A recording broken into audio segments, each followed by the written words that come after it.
Hello, hello, hello, boom. Nice. All right. Thank you. Thank you. Thank you for letting me know. Hi, it's me, One in a Million. I'm back. I am mostly well. I did not come in last week because I was dying. No, I just had strep and my throat was killing me. It still is killing me, but now at least it's mostly just me getting stuff out. We have a lot to cover. One, because I missed a week. Two, because a lot has been going on. I thought about doing a whole bunch of stuff. North Dakota's putting forth. Wow. Okay. Well, that's interesting. We can definitely take a look at that. Feel free to drop links down. I'll check them out. I'll click around. I'll do what I gotta do. Um, sorry if there's some coughing every now and then. I am, like I said, still getting over this cold. But the important thing here is we've got lots to take a look at. So much to take a look at. In the beginning, though, I want to take a look at Paul Pelosi. Although I guess we can actually wait on that. We can wait until there's a little more details. That's probably a good idea. Think about it, because this is gonna get really confusing really quick. But they did just drop videos of this. Oh, and Wyoming passed a bill that would classify. Oh boy, these people are just getting lost in this, huh?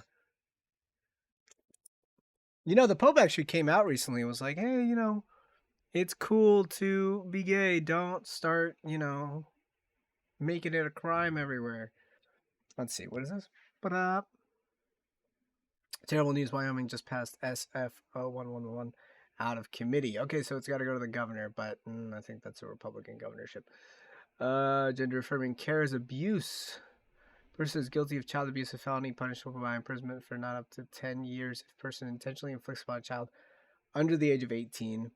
That's like the age, though. You gotta get them in puberty. That's why this is such a tricky thing. You gotta get them before they're fully, developed. Intentionally or knowingly change the sex of a child. Consent of the child's parents, guardian, or any other principal responsible for the child's welfare shall not be a defense. Come on. On top of that, this is just being such a god, this is so aggressive, especially because the real child abuse is not letting them change. Wow. Yeah, quote retweet.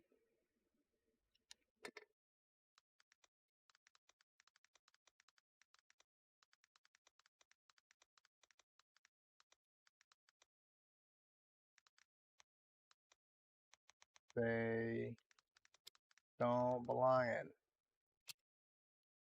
Hashtag. I saw this the other day. Trans rights are human rights. Boom. All right. Oh, sorry about that.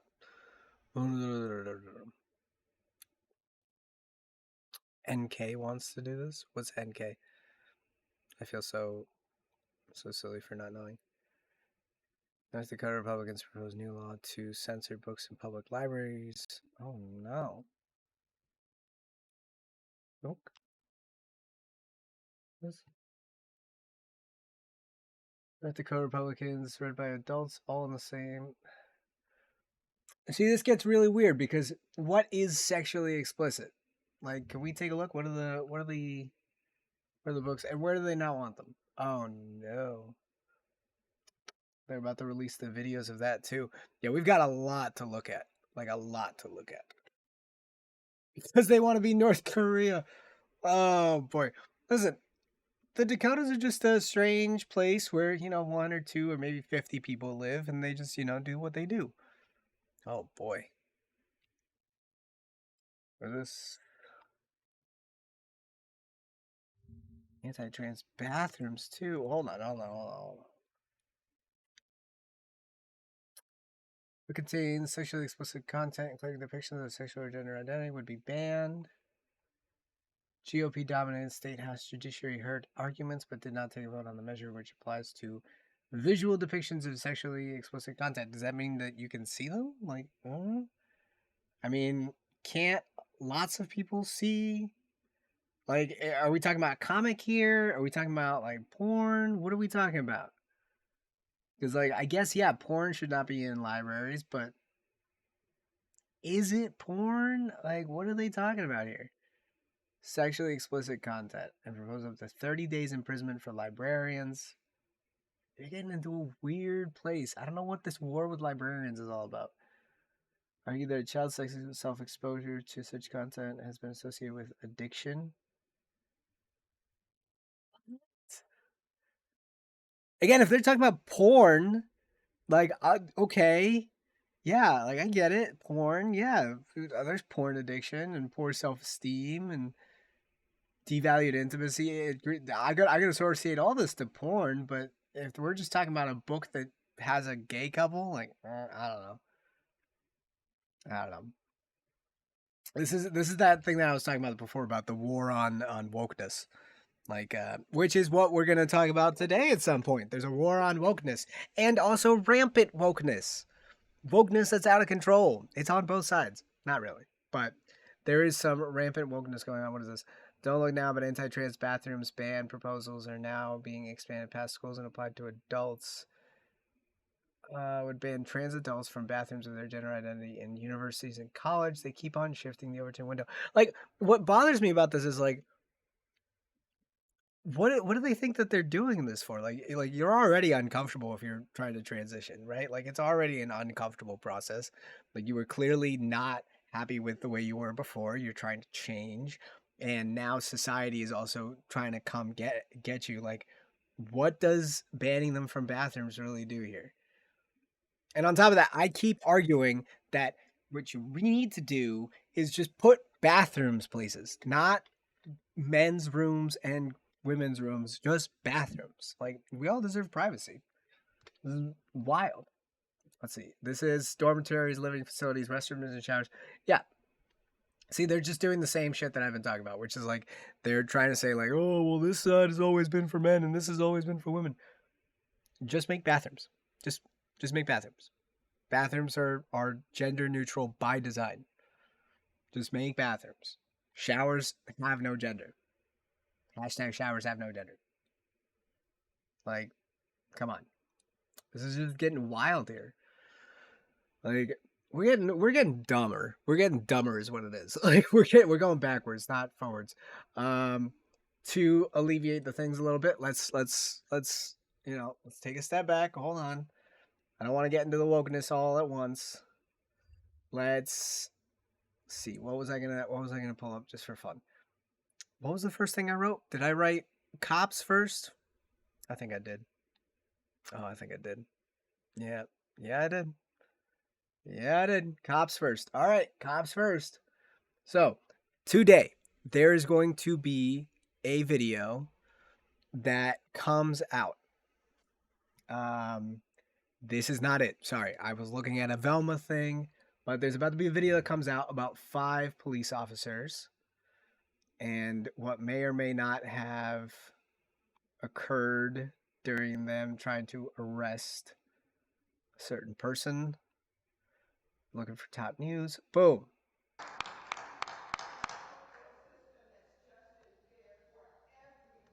What? Can we get subs? This is the softest. It's not even getting picked up. I am so sorry. Hold on. Is there just no sound? Is this just too soft for sound? I have it as loud as I can. What is happening?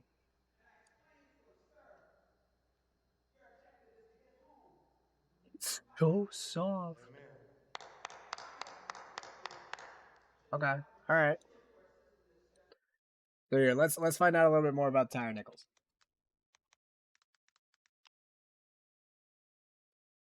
Tyre Nichols family, Memphis police chief on Tyre Nichols video. Oh boy. State of emergency declared. Let's just pull up these two. Boop boop. They want to urge a peaceful protest. It still hasn't. The video hasn't come out yet, but they're already declaring a state of emergency before the footage comes out. Okay, that's how freaked out they are here. It was an MMA fight, except only one fight was doing MMA. That's really bad. Now, Antonio Ramanucci, That's disgustingly bad. Hold on. 420. First, 546. Chelsea by 218. Let's start 4 here. live in downtown Atlanta. And Chelsea, just last weekend, we had destructive demonstrations because of the controversial future Atlanta public safety training facility. Rick, we did, and this is the result. Some buildings like the 191 Peachtree Tower here, where Deloitte is based out of in downtown Atlanta, were damaged by some of the protesters. This is an area where they threw rocks and explosives through the front windows, but this time around... Yeah, so the protests have been going on for almost a week at this point, and they are getting ready to call in the National Guard. I think the governor's already called a state of emergency. Like, they're getting ready for some real Antifa type shit, okay? And I'm saying that as a joke before somebody starts taking me seriously. I know that bad actors just show up in all of these, okay? I know that they're not specifically Antifa. Antifa is not an organized group. It's literally just a bunch of people that don't like fascism. And they just happen to also not like police brutality, etc., etc., etc., etc. Enforcement is preparing ahead of time in the event that there are more violent protests.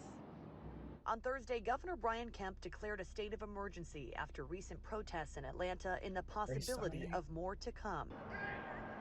Last weekend's protests erupted after Manuel Tehran was killed in a shootout with police near the future site of the Atlanta Public Safety. By the way, I don't know how common it is for cars to just catch fire. Like, I know this is probably a vandalism thing, but one time I was driving down south and I saw like 3 or 4 cars on the side of the highway literally on fire. I don't know how common that is, but it was common enough to see it multiple times on just one like 24-hour trip. Like, I don't know.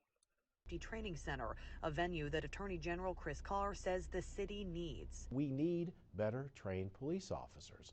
One, that leads to a safer officer, but also, and equally important, it leads to a safer community. That's what this is about. It's mind-boggling to me that this has become a political issue. Carr says 6 people were arrested after the January 21st protests. 18 were charged with domestic. Ooh, 18 with domestic terrorism. Oh boy, here we go. Here we go. This is just in the past week, right? Terrorism, many of them from out of state. And Carr says Georgia prosecutors aren't backing down. Do not. And see, this is what I'm saying. People are showing up from everywhere, not just this state, out of state. And what you're actually doing is you're introducing yourself to a dangerous situation. I'm not saying don't protest. What I am saying is you are putting yourself at risk. Okay, because they are bound to get violent because someone with violent intentions is bound to show up. And the police don't seem to have a little like hold back feature, all right? And I'm pretty sure the video that is going to come out today is going to really show that. And I'm debating whether it's, part of this, but yeah. Look, I don't know. Black Lives Matter doesn't seem to have a part 1 and 2, man. It seems like it's just like an ongoing thing. To Georgia and engage in acts of violence. We believe in peaceful protest. Yeah, and see, like, he's even saying, like, look, come to Georgia, but just don't fuck shit up. Like, that's it. That's all you got to do. Come to Georgia. Don't break our stuff. But I will remind everybody, property can be replaced. People cannot. Okay? And keep that in mind when you're watching these protests. Like, there is anger here. Property will be destroyed. But property can be replaced, people cannot be. And if you are going to go here, and I am not telling people to go, I'm not telling people not to go, but if you are going to be here, be careful. All right? If you see people starting to, get violent and break stuff, tell them not to. If you think that that's a dangerous situation, call the cops. I know that sounds ridiculous, especially when we're protesting police brutality, but call the cops. That's their job. Their job is to protect things, people. And you guys get it. You can disagree with the government. You can stand at the courthouse steps or say things we disagree with. But do not come to our state, or if you're a resident of the state, do not engage in acts of violence. You will be held accountable. On Friday, Memphis police are expected to release the body camera footage that shows what led up to Tyree Nichols' death. 5 officers were charged in connection to his murder on Thursday. So everyone knows, on top of this, they are timing the release until children have gotten home from school. because that's how bad they expect this to be. They expect this to be so bad that literally the roads will be completely blocked and kids wouldn't be able to get home from school if they released it anytime sooner. So we've got some time. I think we've probably got a few hours before the actual footage is released. That being said, keep in mind, it's not about a race thing. Like, cops can be just bad on black people just in general. It doesn't matter that they are also black. Like, cops are just trained in a certain way, and unfortunately that way is fairly racist. George Floyd's idea to go to the pavement instead in the cop car. What? It was, they had Floyd in the back of the car and Floyd was yelling that he couldn't breathe inside the car. Okay. I mean, we can look into that. I don't know exactly what happened with George Floyd. We're focusing on this one. That being said, it's kind of a shame that this has happened so many times that I can't even remember a specific detail about any of them. You know, it's sad that we've gotten to the point where, like, people just die so often from police brutality that we're just kind of like, oh, I guess it's another one. Demonstrations break out in the coming days.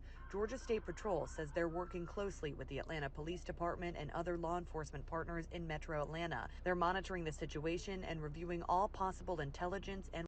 Oh, look at that. That's not a protest thing. Someone was just trying to take advantage and steal some money. Like, this is not a protest thing. Will act appropriately. Like, there's always going to be someone that just wants to take advantage of the chaos and go in there and break stuff. That's just par for the course. And the state of emergency went into effect today and remains in effect until February the 9th. Reporting live in downtown Atlanta, Chelsea. Right, let's see. Memphis police chief said she was horrified and disgusted. So let's see what that means. Chief Davis, thank you. Floyd had cancer, COVID, This is true. It came out that he was having a claustrophobic episode. That's why they removed him from the car and put him on the ground. Okay. Yeah. I mean, he still died. You know, look, there could be better ways to handle it, but, you know, the problem is that we're training police officers to see everything as a threat. And when you see everything as a threat, and especially a threat to you, you treat it as a threat. And I don't know about you, but if I am being threatened, I want to defend myself and I want to, you know, do what I got to do. And the problem with something like that is that you could end up hurting the person you're defending against. And it might not be an actual aggressive motion. Like, I saw this man, he just walked out of his house. The cops were all surrounding his house. They said, come on out with your hands up. And he said, all right, I'm coming out. And he, like, yelled it out before he opened the door.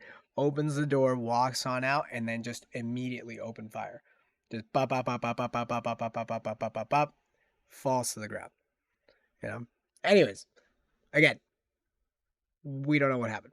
We haven't seen the video. We don't know what's going on. So let's just see what happens in this case of, yeah, I mean, that, again, that's what I'm saying. Each tragedy is unique. There are more of them than there should be, but, you know, let's see what happened in this particular case. Thank you for joining us this morning. So the officers were charged yesterday. Why is the video being released tonight? And are you worried that it's coming out on a Friday night? Well, there was much discussion about when an appropriate time for the video to be released, George, and not just the Memphis Police Department. When do we admit we fucked up? But with city administration and other agencies in the area, we felt that Friday would be better. We're taking into consideration the reaction of the community that could potentially take place, and ensuring that our schools, you know, are out. Most business folks would be on the way home on tomorrow. Did you give any consideration at all to or this evening? I'm sorry. Right.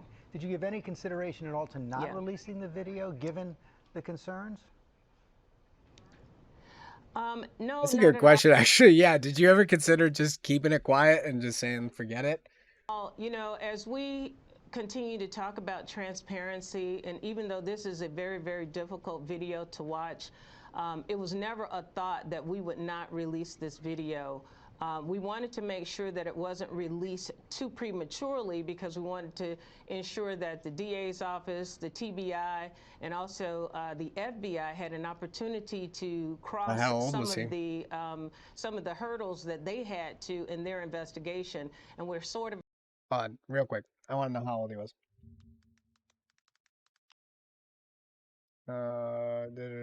Skateboarders, activists, Memphis. Oh boy. Oh no. They've got this like whole death thing going on. Why does it say it took 3 days? Oh my god, because he was hospitalized. Oh no. Oh no. Oh no. Hold on. I just want to know how old he was. Oh, he was 29. He was 29. I'm 29, man.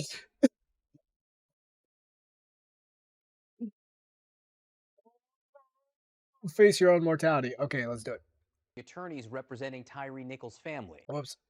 Hold on. This was At a all wrong. point now that the DA has made his statements in reference to charges of these officers that this is a safe time for us to release the video. You say it's Okay, so difficult what to are the watch. What was charges? your reaction when you first saw the video?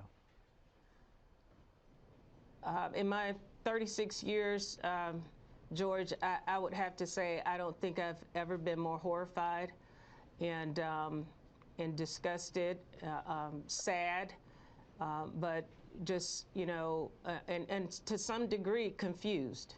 Confused? Ooh. Yes. Why? Why? Yeah, why? You know, when I say confused, just in the level of aggression and response to what had occurred in this traffic stop, and it's still very unclear, you know, as to the real reason for the stop in the first place. I guess part of your confusion must be rooted in the fact that your department did enact new policies in the wake of George Floyd's murders. What went wrong here? Yeah, but don't forget, cop shows are made to make cops look good. Like that's the entire point of them. They're literally propaganda. They're so biased towards cops that, you know. Like, let me put it this way. Did you also know that there's Tesla lying? A common term used by police officers amongst themselves for lying on the stand just to make things, you know, a little simpler for the prosecution.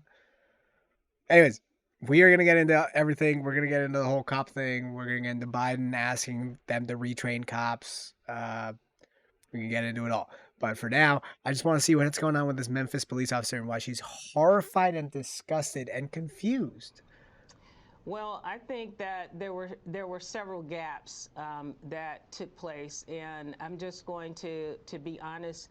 Anytime we have officers that are working in various types of units, and our police department, along with departments around the country, have specialized units, it's just important to make sure that there are supervisors that are where they're supposed to be during these types of operations. And you know, individuals that are the right people that are in place that will act appropriately when these types of incidents occur.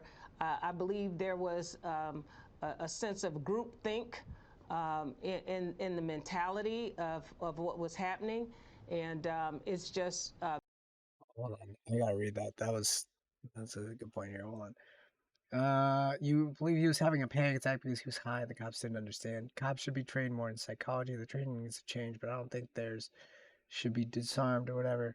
It's like 1 billion police civilian interactions each year. It's overwhelming, good or neutral outcomes. Well, we really need is to have less interactions with police, no? I mean, what we're describing here is a medical problem. A panic attack, being high, I mean, these all sound like medical problems.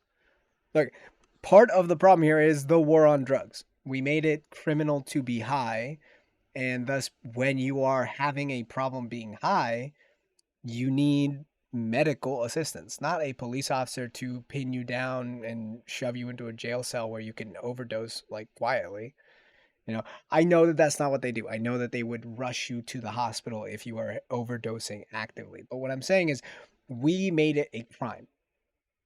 You know, the store owner summoned the police for fake money. Okay, sure. But again, fake money, does that mean that you also need to put him down? Like, look, the point here is they are handling it as a violent crime. And fake money is not violent, you know? If we do need them there, then yeah, call them. Because again, this is a crime. You need to handle it. But they don't know how to handle the medical side of this, right? When Pelosi are the Black Lives Matter champions amend this law for fake what? Which law? The fake money law, or hold on, Very less than the law penalty. But that's what I'm saying. Federal offense is fine. Yeah, I'm still not having a problem with that. It's the violent nature of the crime versus not being violent. Like if you are responding to a murder, I do expect you to respond violently. You know, if you're responding to shootings, I expect you to respond with shootings. You know, it's insisting it wasn't fake, making a scene. Again, sounds like a psychosis issue from being stupidly high. Oh, sorry. I'm like trying to recover here. Not doing well. Oh, sorry. I'm working off strep. Oh, that shit kills you. But anyways. Ah, ah. My point is, being incredibly high, making a scene because you were incredibly high, could require a strong, like, let me put it this way. If you go to a mental hospital, they always have one nurse that's just really, really big. All right. And that really, really big nurse is there because sometimes, yeah, sometimes the words don't reach the patient. Sometimes this person needs some holding down, essentially, so that you can get the meds in and so you can bring them down and bring them back. Right. So I'm not saying that we don't need police officers. What I am saying is that they are overburdened because you expected a police officer to make a call on someone that was clearly going through some kind of medical issue. And I know that we've expected that from them for a long time. Like, let me put it this way: police officers get trained to be what is called a first responder, and first responders' job is to essentially be the first person on the scene, and in a medical sense, be able to do just a quick overview. Nothing major. Like they're not supposed to sit there and go like, "Hey, look, that mole looks cancerous. You should really get that checked out by a doctor." But they do have to go in and just say, you know, this person, it was bleeding from here to there, looked like they had a puncture wound, you know, maybe there's a broken bone, whatever it is, but just a quick overview of like the status of the person. They're not trained in how to do that in a psychological sense and in their like psychosis. You know, if they see someone like that, their basic training is basically treat them like violent criminals, and medically that's not helpful, you know. And until we treat this as a medical problem, I mean, again, I'm not saying that an ambulance should show up and then immediately enter. Like we do still need a police officer, we need someone who's strong, but they should be taking advice from the paramedics in these kinds of situations. Maybe not this kind of again, I don't know what happens specifically here, but in the situation that we're talking about, this is one of those things. Like no, we're gonna get into. There's too many examples. There's too many individual examples. Let's focus on this. I want to know what happened here. unfortunate that nobody stepped forward to say enough. You think it's possible that the initial stopping of the car was improper? As far as I know today, I do believe that the stop itself was very questionable. We have been unable to verify the reckless driving allegation. There have been many searches of video footage, you know, along the corridors of the streets that this stop supposedly occurred, or that the witnessing of reckless driving That's a really occurred. big hole. And we haven't been able to substantiate in any type of That's like their whole reason here. video that there was a reckless driving type of action that prompted this stop. Did any of the police officers involved have prior criminal records? No. You're certain of that? As far as I know, they did not. Did you see that? She had this moment of being like, "Do you know something I don't know?" Because no. Oof, oof, oof. Like, oh, being a police officer is a hard job. They have to go. They have to put their lives at risk so that we don't have to. right? But that is the job. That's why they get paid well. That's why they do what they do. But we do still need to accept that they're being overburdened. And part of that overburdening is that there are these like dumb laws that are just all over the place and you have to enforce them and you have to do stuff like that. Like, again, do I think that you should be allowed to sell heroin? No. No, I don't. All right. That shit's poison, kills you. No, you shouldn't be allowed to sell it.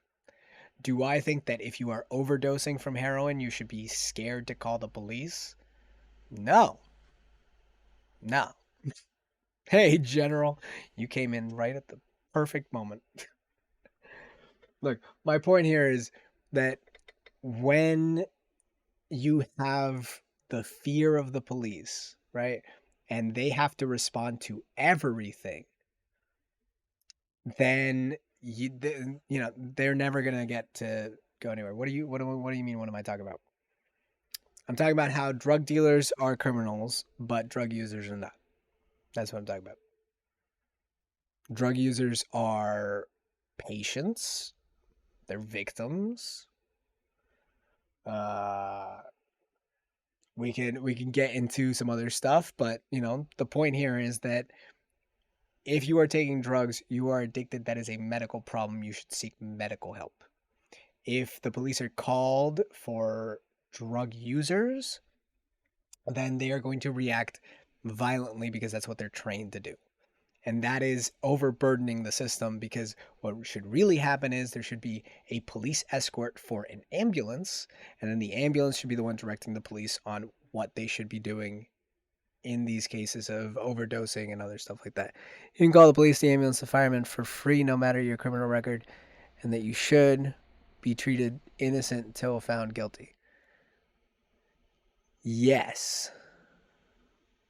Sorry, I'm missing the part where you're disagreeing with me. Although we did find out that all of those are incredibly underfunded, because apparently the ambulance here in the United States is a volunteer thing where ambulance people don't usually get paid, and sometimes they do get paid. Or it's a for-profit thing, which is even worse. Ooh, let's see. These officers. But again, we are getting really off track. We're trying to stay on this. I want to know what happened to Tyre Nichols. Were hired from 3 to 6 years is what their tenure was, but I'm not certain that there were any. So apparently these 5 were part of a, here can be volunteer, they are professional people. Look, I'm not saying they're not professional. They're definitely well trained, especially ambulance people, firefighters, everybody. But these 5 who were part of a special team, they were part of the police force, and they used that special team privilege to pull someone over for reckless driving and then beat them to death. We're going to try to watch the video later, but again, if it gets too violent, I am not putting terms of service up. Like if it's going to get banned, it's going to get banned. I can't do much about that. Charges on them, but I don't want to say for sure, but as far as I know, they didn't. How's your department going to rebuild trust with the community in the wake of this? This is going to be very difficult, for the police department.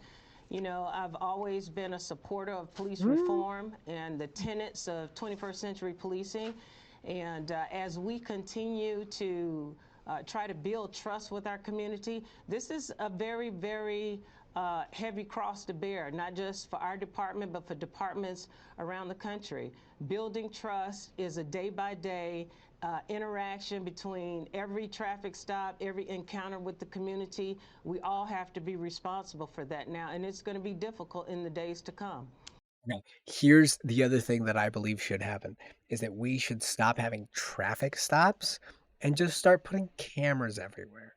And then you can just send a bill to the person and be like, hey, this is a little clip. If you want to see the moment that you broke the law, please make sure you pay your fine. And we could do that for parking. We could do that for, driving in like areas they're not supposed to. We can do that for speeding. I mean, obviously, if they're being dangerous, they do need to be pulled over and blah, blah, blah, blah, blah. But If it's just like random stuff, like, you know, you accidentally like, you know, drove through a red light and when you shouldn't have, that's an easy, like, just snap the picture, send a ticket. They don't got the freedom of free health. Listen, stop coming after my free healthcare, okay? I've been sick for a week because of that lack of free healthcare. If it was free healthcare, I would have just walked in the first day that I felt sick and been like, hey, I got a tickle. And I would have gotten meds. I would have been fine already. But I waited because I'm dumb. No, because it's not free. If it was free, I'd just walk in every time I felt like a little itch. You know? But anyways, let's keep going. Davis, thanks for your time this morning. Oh, Chief Davis. Never mind. All right. Let's see. What was this? Mr. Romanucci, thanks so much for being with us. I'm sorry it is under these circumstances. So this is How is the Mr. attorney for the family that Nichols' just lost family their doing son. now that the officers have been indicted? Well, clearly they wanted the absolute utmost charges. And I think with what we see today, they're going to get that. You know, John, I don't know the last time, if ever, I've seen a uniformed police officer under the color of law being charged with kidnapping. We have to take that in and really soak that for a moment and understand the gravity of what happened here to Tyree. Why does that have particular gravity to you, the kidnapping charge? Okay, hold on. Oh, real quick. We do have to remember there's a bias here. This man is representing the family of the victim. So he's going to paint this as awful as he can because that's his job. Well, you know, I've been thinking of all different ways to describe what happened on that video since it hasn't been released yet. And here's another way for me to describe it, which may We've give you seen some the video. context. It was an MMA fight, except there was only one side that was MMA. You know, Tyree was helpless. He was defenseless. He was restrained. And that's why you're seeing the types of charges that you're seeing here, from second-degree murder to obstruction to aggravated assault to kidnapping, because he was literally, his freedom was taken away from him because he didn't do anything wrong. The proportionality of what happened here was so askew that it only warranted the highest level of charges. You just said it was like a one-sided MMA fight. You've also described it as Mr. Nichols being treated like a human piñata. Those were your words. Do you think Memphis, the community here, is prepared to see this video, which you have seen? This is being rough. They're going to have to be prepared, John. And I think one way to prepare them is for us to be able to describe it so that hopefully... He said it was like a human piñata. Oh my God. So like I said, I will try to show the video, but if it's too much, it's too much, guys. Because this is not sounding promising. When not at all. they do see it, especially along with the charges, that there is peace. That is the goal. Should their voices be heard?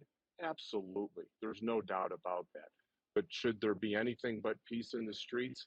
Correct. That's what we're looking for. What do you know about the traffic stop that took place that led up to this? Do you even know why he was stopped? No, we really don't. And that's not anything that I'm saying that's been withheld from us, but we don't know yet. We know that the police have said that this was a traffic stop, but we don't know more than that. And quite frankly, I have to tell you right now, I don't know that it's just a justification that they're saying it was a traffic stop, because we know that this guy's just doing the thing that I kept saying. He's just backing all the stuff that we already heard. I want to see if somebody has a better take on this. But before we do that, let's check this out. So this is a documentary I found. This was made here. Hold on, we'll go to YouTube if you guys want to check this out. This is made by Don Andre Investigations. Viewer discretion is advised. Right. In this case, the victim's black, but again, it doesn't really matter. Oh, no, it does. It does matter. It matters. It matters that he's black. Cop violence is just disproportionate against black people, and that's just part of the game. It's rigged. Anyways, here, let's watch this. The following are allegations. All individuals featured in this investigation are presumed innocent until proven guilty in the court of law. And this is what I'm saying. We're not trained to do this. We're trained to do the opposite of this. We're trained to just be like, it's, you know, da da da da. We can do Ukraine later. Yeah, well, we can do Ukraine near the end. I kind of owe you guys. I've been gone for a while.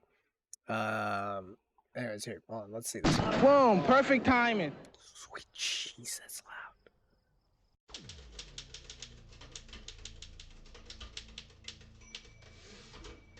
Okay, well, hold on. This is so much text. Wall of Shame, Lampasas County Sheriff's Office, Deputy Logan Jones, victim Quentin Cruz was first dispatched to a reckless driver call at roughly 3:15 a.m. He pulled over a 2005 gray Ford Mustang driven by 18-year-old Quentin Cruz. What you see in the video instead is Deputy Jones getting Mr. Cruz in a headlock, taking him to the ground, and punching him at least 8 times in the face. Ooh. Okay, so if this is anything like what we saw, what we're going to see later, it doesn't sound good.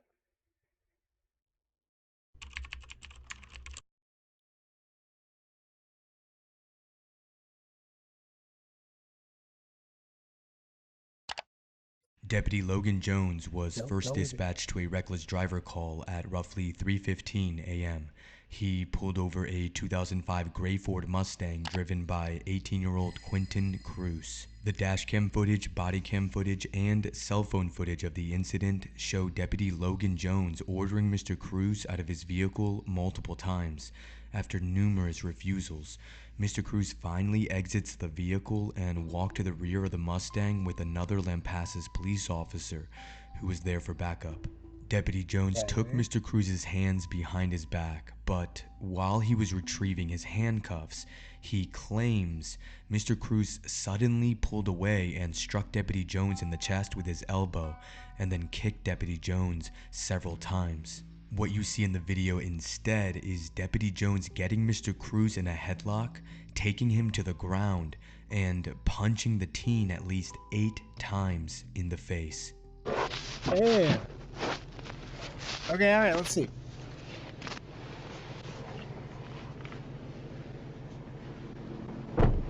Alright, so remember, what the cop said was he got elbowed, kicked, and then he reacted. So let's see how it goes.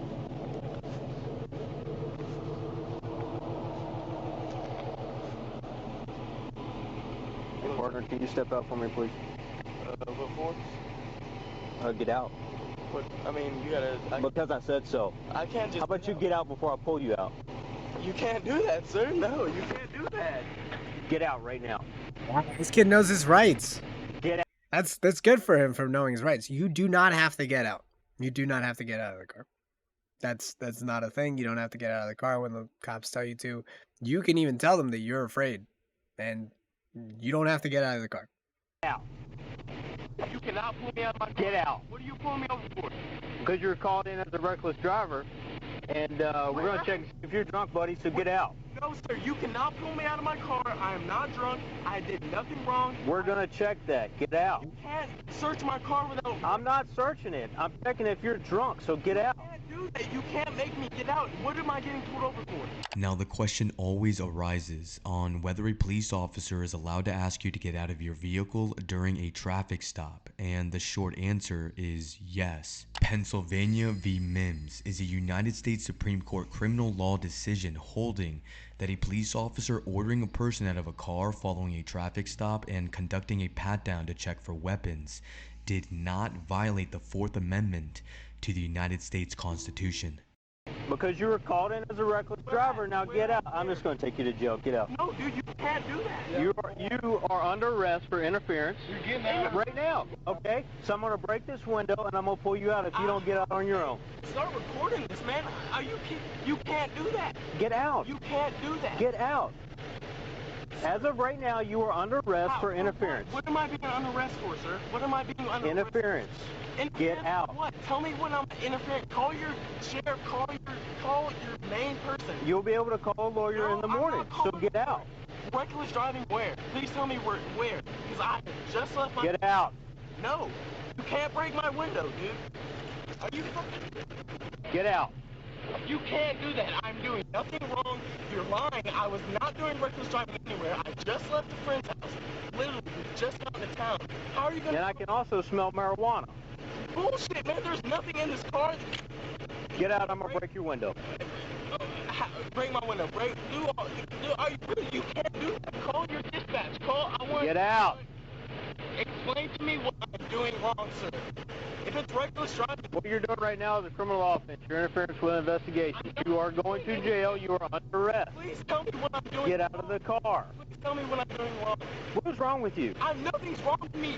This isn't the law. You can't just pull me. You ever been stopped before? Huh?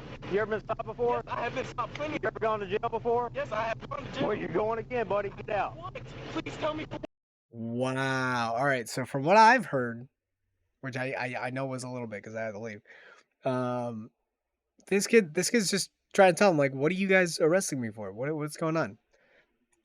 Get out. Dude, you can't do this. I'm not doing anything wrong. Get out of the car.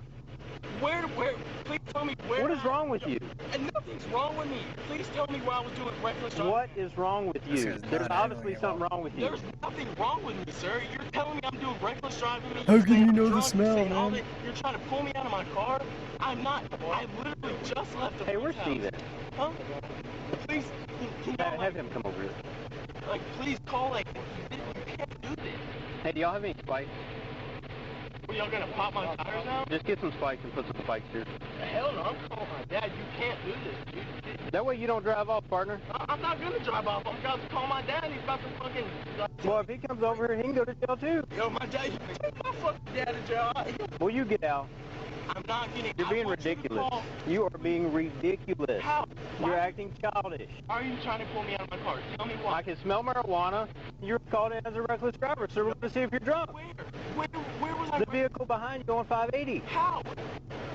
I was literally... I just left. I'm not doing anything wrong. You can't just pull me out of my car. You can't do that. Hey, have her get out. No, you don't get out. They can't do this.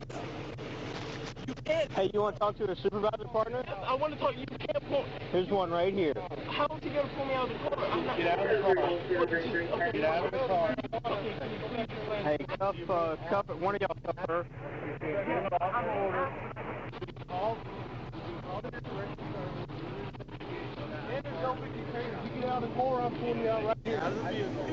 Oh boy, they're about to drag this kid out.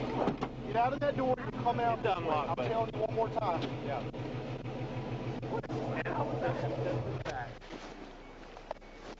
Smell the alcohol. You're really gonna? You have to be this aggressive with me, man? Hey, come out, dude. Look. Whoa! Hold on. Let's go back. Let's see it. Okay. So he walks out. Hold on. Let me slow this down real quick. Boom. Slow it down. Alright. So he just walks out. He's like, yeah, I got it. He's like, what are you guys doing? He's letting them handcuff him. She covers the camera for a little bit. He turns around and says, hey, calm down. Whoa. Down on the ground. Alright, hold on. I can't keep watching it like that. It's gonna drive me nuts. Alright. I was just getting a ride home. Okay. I was just getting a ride home. Hang tight right there. Just hang out right there. Do y'all got IDs on you? I don't, sir. Do you have an ID? I just turned 18, but I don't have any ID on me or anything. I promise I was just getting a ride home. How was that? Just to the back. I can smell it. What's your name? My name is Sydney Joy. You really Spell it. You have to be this aggressive with me? Can you spell it? Hey, come out. SYD. Hey, calm down. It says, hey, time out. Just look. Look at my finger, dude. Look at my finger. You're breaking my finger. Please look at my finger. He grabbed. What is this? Why do they blur it? Is it too violent to show on YouTube? So yeah, so it's 3 a.m. It's late. Fair. That was totally without provocation though. Like that, like he literally like the only reason I can see is because he turned around as he was being handcuffed. Right? I don't know if he did. I don't. Let's not get that far. Let's keep watching.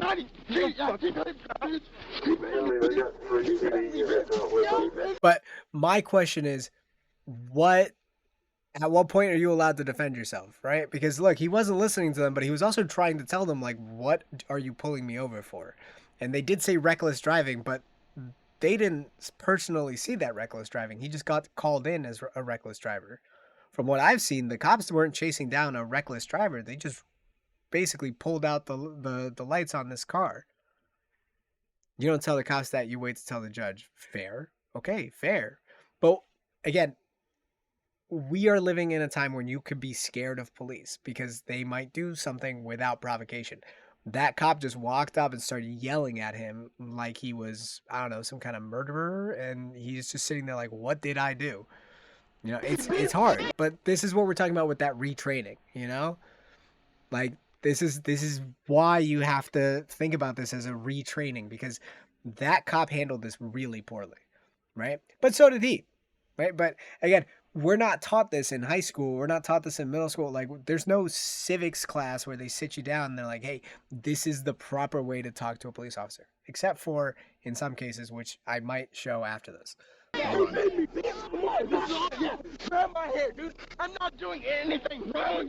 She pulled out the phone immediately. She's like, oh, gotta get this. Are you kidding me? Break my neck, dude. I'm not doing anything wrong, dude. What am I doing? Are you fucking kidding me? Put your hands behind your back. I'm not doing it. Look at my hand. It's kind of bleeding now. Ow! Dude, what the fuck are you doing to me? You just busted on my face, dude. What is wrong with you? What did I do wrong? The female passenger, Sydney Joy, recorded the encounter with her cell phone and posted a 29-second clip of her friend's arrest to Twitter. The video appears to show Deputy Jones punching Quentin Cruz at least 8 times as he lies on the ground. Oh.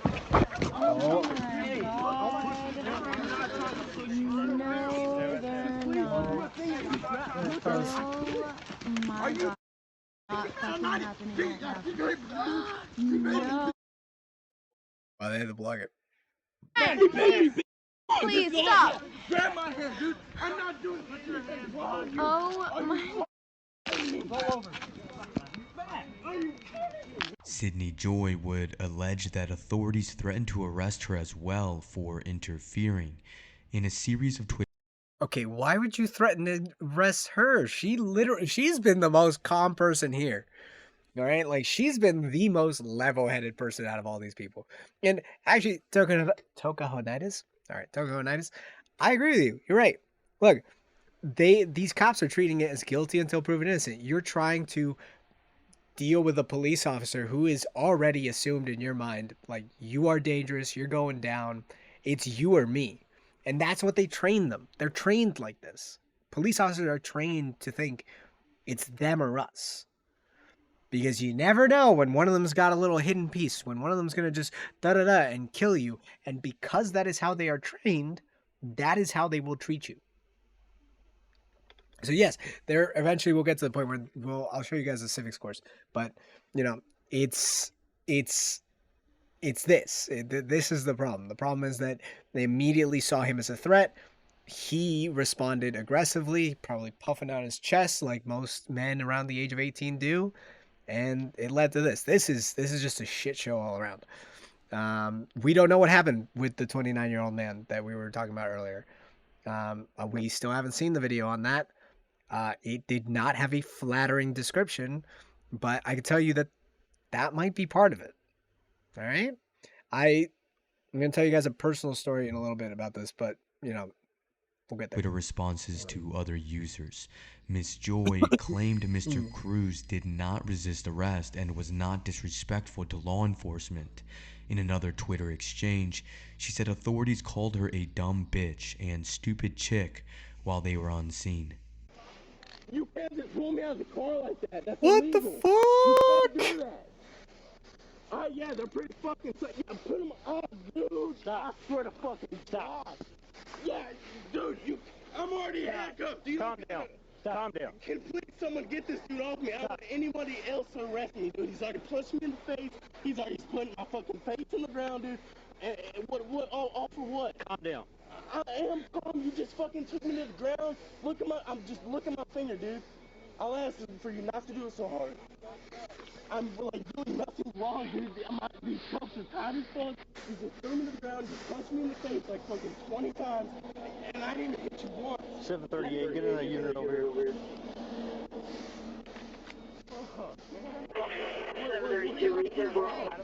it's okay, okay? Calm down. Like, what did I do wrong? I wasn't trying to put you guys in I don't have anything on me, man. What is wrong with you? What do you mean what is wrong with me? You can't do that. You cannot do what you were doing. Doing what? Fucking goddamn face is all bruised up. Yeah, did I touch you All right, once? somebody help me get him up. Did I touch you once? They just beat up You blow up to me, buddy. I didn't. So if I blow up, you have the right to punch me in the face? Let's go. Look at my finger, dude. Look, what did I do? Like what? What did I do? What? Please tell me what I did, man. Please. Racism might be a reason. Like racism and profiling are also things that are, you know, not great. They're also around. They're also a thing. I'm not saying that racism happened here, because obviously they're all the same race. But there was definitely some profiling going on. They saw a teenager driving recklessly in a Mustang, said it was a nice car, and he was going fast, and apparently coming from a party. They said they smelled weed. Who knows?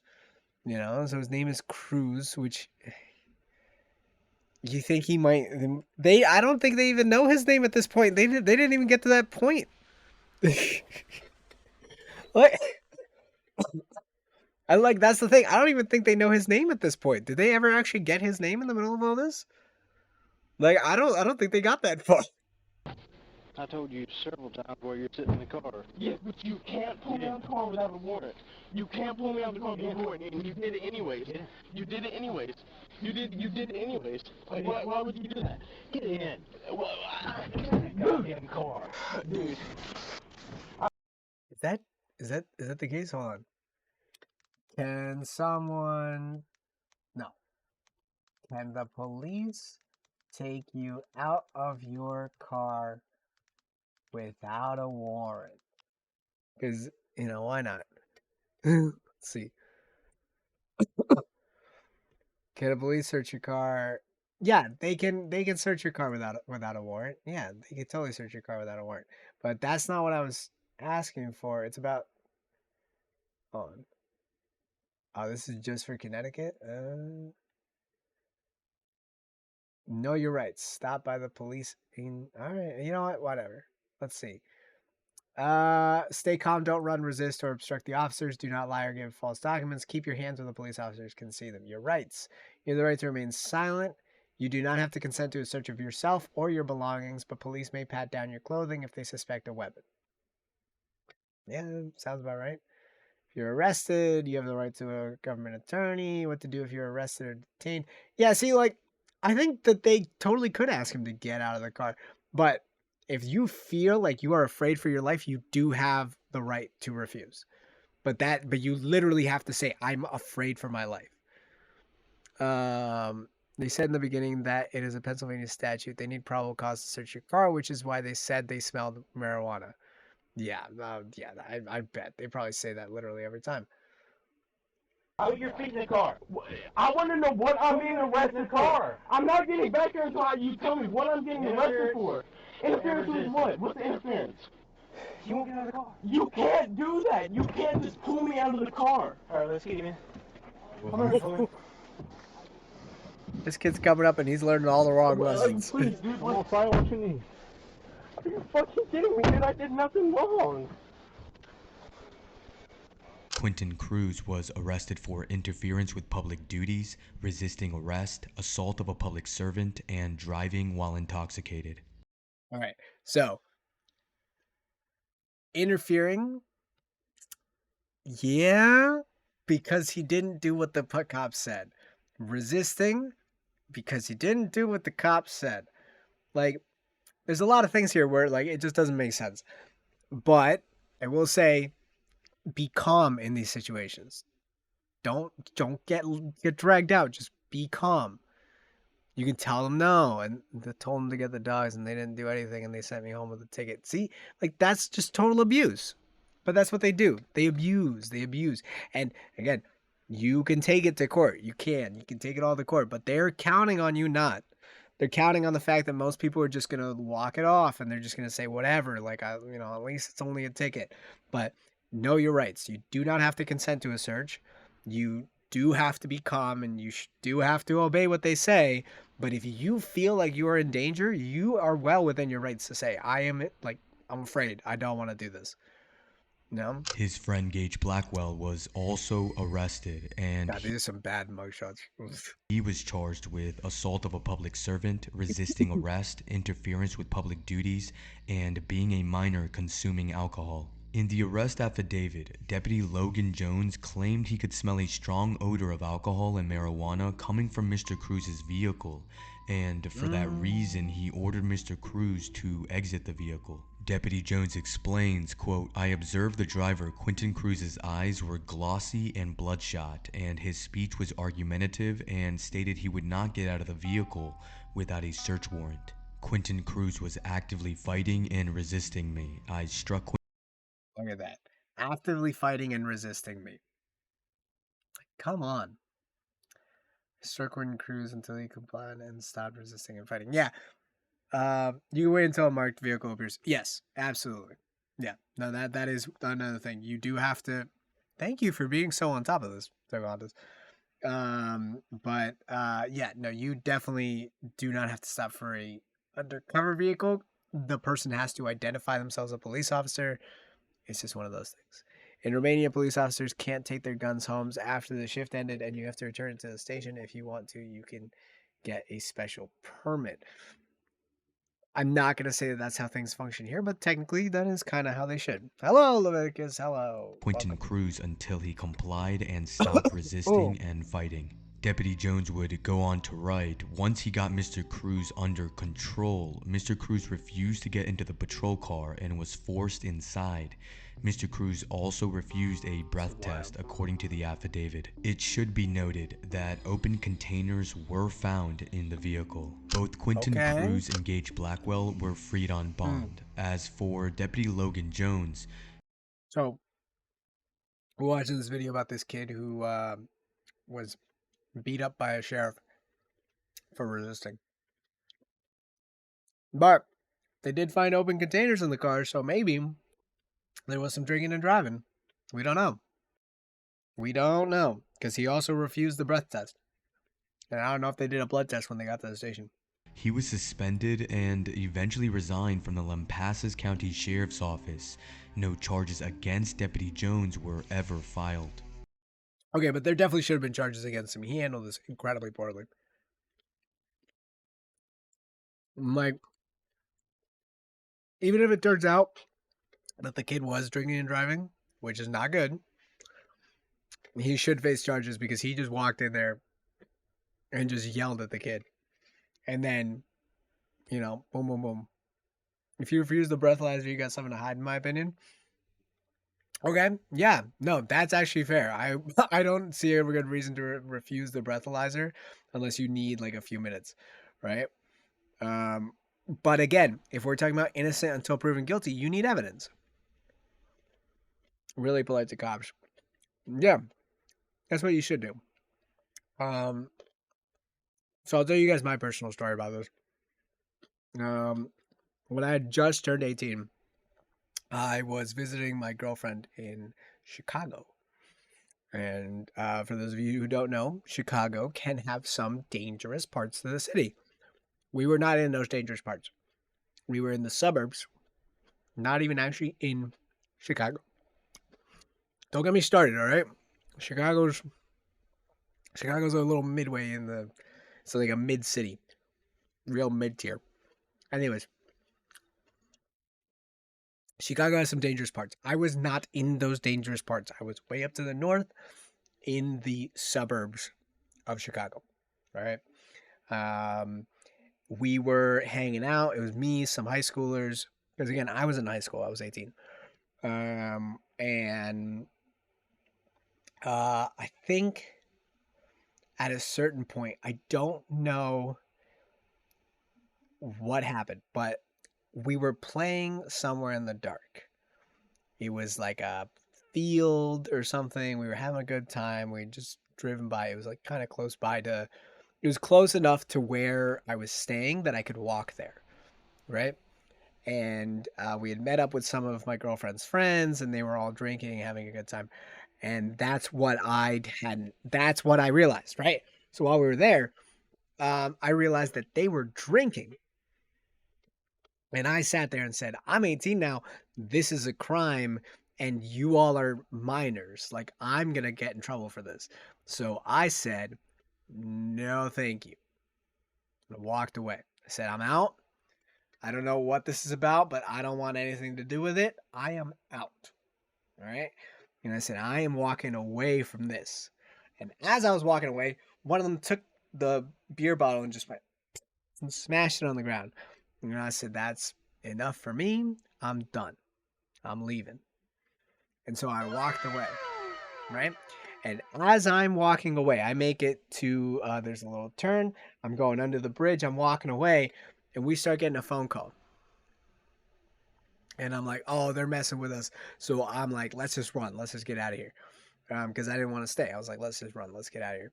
And it was me, my girlfriend, one of her friends, and we all just booked it. This girl keeps calling like incessantly, just over and over and over again. I was like, what are they being so annoying about? So we pick up and they say, hey, the cops are here. And they need you guys to come back. And I was like, what do you mean the cops are there? And they're like, yeah, the cops are there. And they said they saw you guys running away. And so they need you guys to come back. And I was like, it sounds like you got in trouble. And I don't see why I need to go back there. And they're like, well, they said that they're going to, like put out a warrant for your arrest if you don't come here. And I was like, what? Okay, fine. So I walked back there with my girlfriend. Thank God she came with me. Now, I don't like to get into the what were you wearing conversation, but for context, what I was wearing was a suit, like a head to toe suit. And then on top of that, I had a nice big warm jacket. The fancy kind of jacket, by the way, too. And immediately they gave me the 3rd degree, and they were looking for anything they could to basically arrest me. And they were looking at me like, so you gave them this alcohol? And I said, no, I didn't even know there was alcohol. And the second I did, I walked away. And like, then you saw my my lights and you fled. And I said, no, I did not. I was running before you turned the lights on because I did not want to be part of this situation, and I was leaving. And we were starting to get more and more heated as we kept talking to each other, and it got to a point where I looked at him and I was like, I'm sorry, am I under arrest or am I free to go? And he's sitting there like, I don't know, do you feel like you're under arrest? And I looked at him and I was like, should I? And we were starting to have this like little like dick measuring contest, and my girlfriend stepped in and she shut that shit down. She just sat there and looked at me and said, listen, like, you cannot antagonize these people. And then she looked at them and said, hey, he's visiting me from his state, like it's a long trip, he's really only here. And they're like, oh yeah, well, where's your ID? And I was like, I don't have it on me because I walked here. Like, I didn't take the car, I walked here. I literally, like, they've been giving me a ride, and I didn't even know there was alcohol involved until I left. And they're trying to blame it on me. They're trying to say that I got them this. And I was like, I'm 18. Where would I have gotten it from? And they're sitting there and they're like, oh, so you're the adult here, so you have to take responsibility for what these kids were doing. And I was like, again, no, I didn't get her that alcohol. I didn't even know she had it. And on top of that, she just pulled that shit out of nowhere, and I immediately walked away because I didn't want to be a part of this. I know the law. But they were ready. They knew, and they wanted me. They wanted me bad. We eventually ended up leaving, and that girl ended up saying that she got the alcohol from my girlfriend's dad. Yeah, she saved my ass. She really did save my ass. But anyways, this girl ended up throwing her dad under my girlfriend's dad under the bus, and my girlfriend's dad was not having it, so he showed up too and let them know, listen, that girl's never hanging around my daughter again. That's a bad apple if I've ever seen one. And she definitely got that from her house. They haven't even been in my house. And if they had been, they would have had much better stuff. Because it was just like a shitty old beer can. Or a beer bottle. So, point is, if you are interacting with the police, you need to treat that like... Let me put it this way. Technically, in a perfect society, if you were dealing with the police would basically have to treat it like customer service, and they'd be at your beck and call the whole time. Because they are not, what ends up happening is you need to be the responsible one.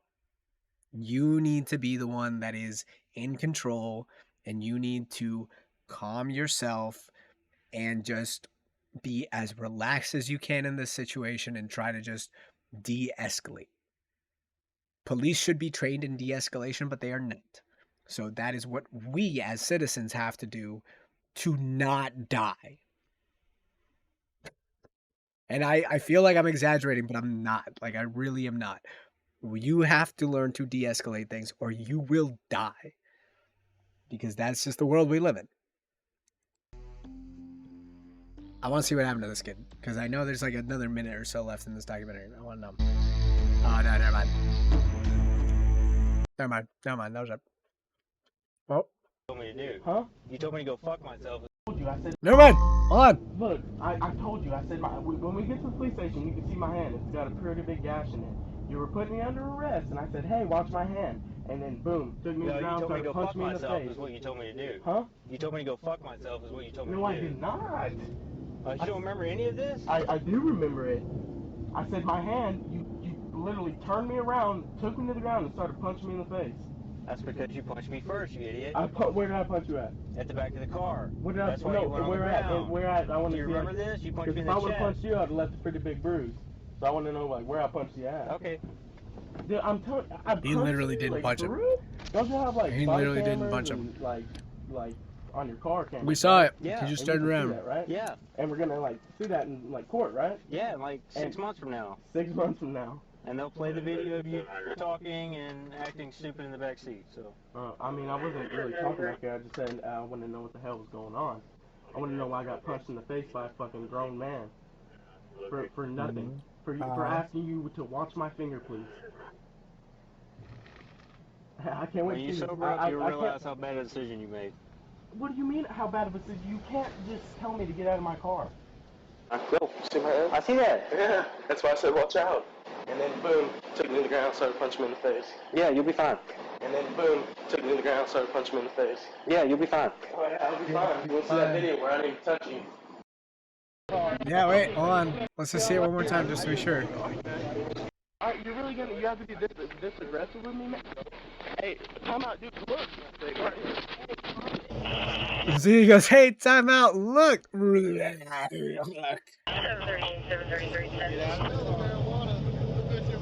was just getting a ride home. Yeah, I smell the marijuana. I was just getting a ride home. Hey.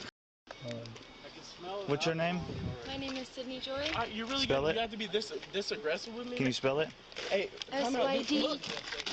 Hey, calm down. Oh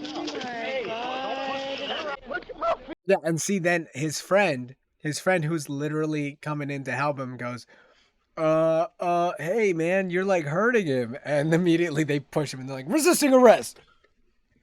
But he just pulled the gun, shot him 3 times. Yeah, no, I know. A whole bunch of things could have happened. This could have gone really south really fast. This is one of the good scenarios. Not the best scenario, but it's a better scenario than it was before. Let's see. Do we have any news on the Nichols thing?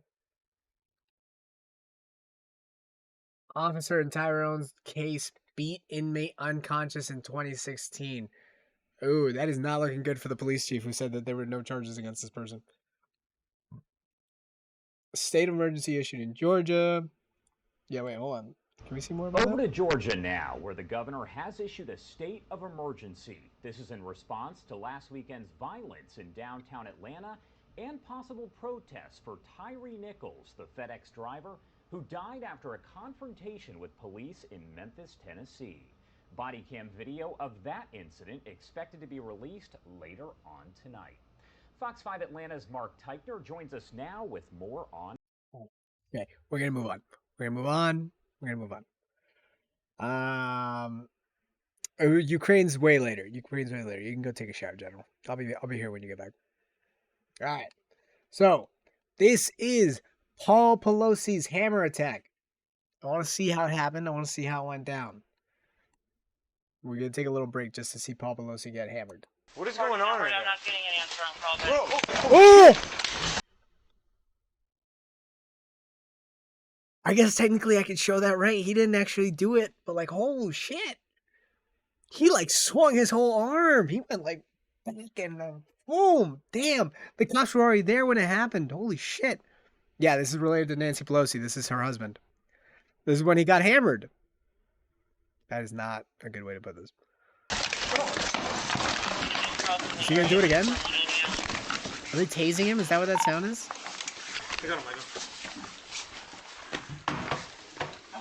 Oh my god. Yeah, I'll go back. Hold on. Because I didn't realize it was going to happen right at the beginning. Like, holy shit. All right, so we'll go back. So, all right. So this is how it happens. This is Paul Pelosi here. All right. Clearly a man in his pajamas, right? Clearly just having a little moment here at home, trying to be, human, relaxing. He is in his boxers, like they said. Yeah, I didn't realize that he was, like content warning, nudity, content warning, graphic violence. But this man goes and just does a full swing, just back and then forward, like god damn. So again, this is an intruder. He's clearly come here to get revenge, something about pedophile rings, Q, whatever. But he showed up here, broke in. The cops are already here. So I don't know if he hasn't attacked Paul yet. Seems like this is the first time, but like, goddamn. What is going on right now? All right, okay. So here, hold on. We're gonna go slow because I did not realize that this happened so fast. We're gonna just slow it down to like 75. What is going on right now? I'm not getting an answer on call. Boom. He just swings it back, swings it forward. I think he came down right on his head. Oh shit! And then gets in like one or two more. Before he's taken down. All right. So this is inside his house, right? Beating in someone as they answer the door. Like, the cops are here, man. They've already made it here. Like, it's too late for this. Yeah, that's what I want to know. Like, who answered the door? How did this happen? I think what happened is the door was broken. All right, because he clearly used the hammer to break the door. Or what he did is he broke the window and then just like opened it, right? But the cops are here. Like, what are you doing? And yeah, no, that's definitely him getting tased. That's definitely what that sound is. Because you can hear that little crackle, crackle, crackle, crackle. That's him getting whatever. But yeah, so this video came out maybe an hour ago. We now know what happened to Paul. I hope that does not breach any terms of service things. Paul's down. I think he's unconscious. There's blood. Oh, Give me your fucking hand! Give me your fucking hand! Here, I do understand the violence. All right? I understand being violent here. You just witnessed him using violence. All right? This is totally justified. I totally approve of dropping as many expletives as possible.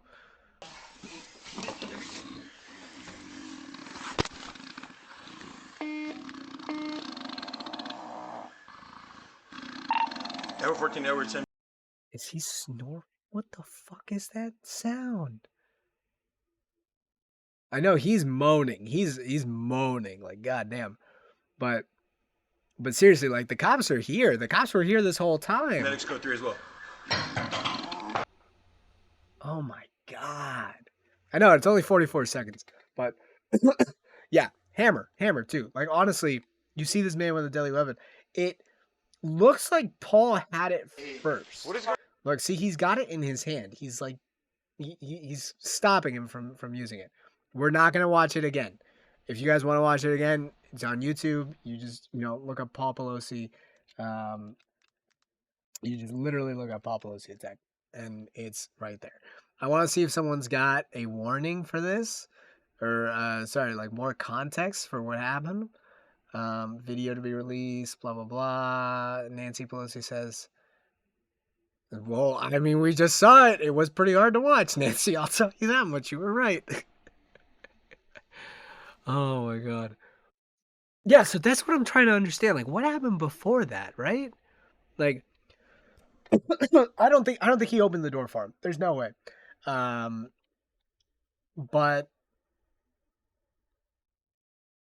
here we go. Yeah, Garcia, Andre, this video just came out moments ago, and it is stunning. It shows the moments that David DePape actually leveled that blow or series of blows on the head of the former Speaker of the House husband. No, Nancy wasn't home, no. And Paul Pelosi. Now, this video has taken quite some time to come out. This morning, the courts released it, and it shows the police body-worn camera video of officers approaching as... Okay, so they had like a lot of time here, and they're trying to sit here like, drop the hammer, come on, man, drop the hammer. Like this man is saying there's an intruder in my home, and he's currently got this weapon. I'm holding it. Please intervene. What? Paul Pelosi and the suspect here, David DePape, are holding the hammer. You see David DePape rip the hammer out of his hand and then just off camera level those blows on the speaker, or the speaker's husband, I should say, who was hospitalized for several days in this attack. We also he was unconscious immediately. You guys heard that story. Mounted on the back of the Pelosi home that shows DePape, or the person who's accused of doing this, breaking into the back of the home. He has a backpack where police say he had those hammers, breaks into the home, and commits this violent assault on the former speaker's husband. Now, if you remember, this all happened in the early morning hours of October 28th. Yeah, see, this is just him breaking in right now. That's breaking and entering. 82 years old. DePape was arrested right after, as you saw in that Wasn't video, he an illegal immigrant? He's since been He was charged in a state illegal court here at the Hall Canadian of Justice immigrant with assault, attempted murder. He's also facing federal charges of kidnapping and assault. Yeah, also, yeah, what does he mean, or the person who is accused to do this? Today we're seeing these did they find somebody else in the home? How that attack played out. Now, we also got from the courts a 911 call that ostensibly is from Paul Pelosi, as well as the interview, a 15-minute long interview between David DePape and the investigator from the SFPD Special Investigations Division. I want to see that interview. He talks about his motivations for committing this assault. He talks about his conspiracy theories that he had been reading online about the Democrats, about his plans to actually kidnap the former speaker, Nancy Pelosi. We're going to have a lot more of that audio, that interview coming up at noon. But just to recap here, moments it's ago, me, I'm free, man. For the first time, you should have known. Can't keep a good man down. Assault on Paul Pelosi that has caused so much trouble and heartbreak for people in San Francisco. All right, let's see. Where do they have the interview? Oh. Sergeant Hurley, star number 15. Brian. Okay. So I just want to ask you a few questions, but first I want to read you your rights, okay? Yes. And is there a reason, like, did you feel like the Pelosi's have done something to you? Well, not me specifically, to the entire American public, honestly. Right? When did this happen? Wasn't this like August? How so? October? The fucking lies coming out of them is just insane. Her specifically, like, of all the people in Washington who are fucking lying on a consistent basis, she has to be like the fucking leader of the pack. Yeah. And All right, so from what I get, this interview is just gonna be pure just hate speech. You know, it's gonna be just hate. Let's see. All right, so we talked about cops. We talked about Pelosi. Not really, but I was just gonna do a quick little whatever on that. You know, Pelosi was editing this shit herself in the back room. Okay, all right. So we talked about those two. What was the other thing I brought up in my thing? Let's see. The other thing in the title was wokeness in Florida. Right. I want to talk about wokeness because wokeness. We can talk about Trump, but like Trump is the news every day, right? And besides, right now Republicans want to outlaw wokeness. Wokeness. And as I've seen, there's some pretty good examples of rampant wokeness recently. Specifically, people celebrating Trump is like having a victory parade in the town that lost the Super Bowl. Oh, you're right, though. You're right. It's a little wild. Like, but we're talking about wokeness. Now, I think there are two sides to being woke. All right. On the one hand, some people want to create a more welcoming environment for people that have systematically been ostracized. People that literally the system is designed to work against, and you're trying to make a more welcome environment for those people. On the other hand, you also have rampant out of control wokeness where now a show can't get greenlit without like 3 or 4 different references to something supporting the trans or gay community in each episode, right? You know, and there comes the other question, which is what is okay and what's not okay? What's too far? What is not, what, like, obviously Twitch has terms of service. I can't just sit here and start spouting out curse words until I get banned. I mean, I could, but then I get banned, right? Twitter has terms of service. Everything has terms of service. Yeah, so wokeness really comes down to, like, where do we draw the line, right? Should you censor things just to make certain people more comfortable? I mean, I think my profile's on mature content, so I guess I can pretty much say anything, but still not anything, right? But my point is, when we get to wokeness, there is kind of a line people have to tiptoe around. Lots of comedians get in trouble for making lots of jokes.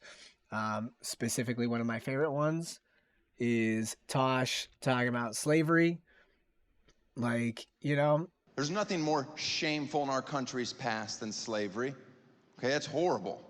But I've grown up in a generation where I've idolized black people my entire life. They are better at everything.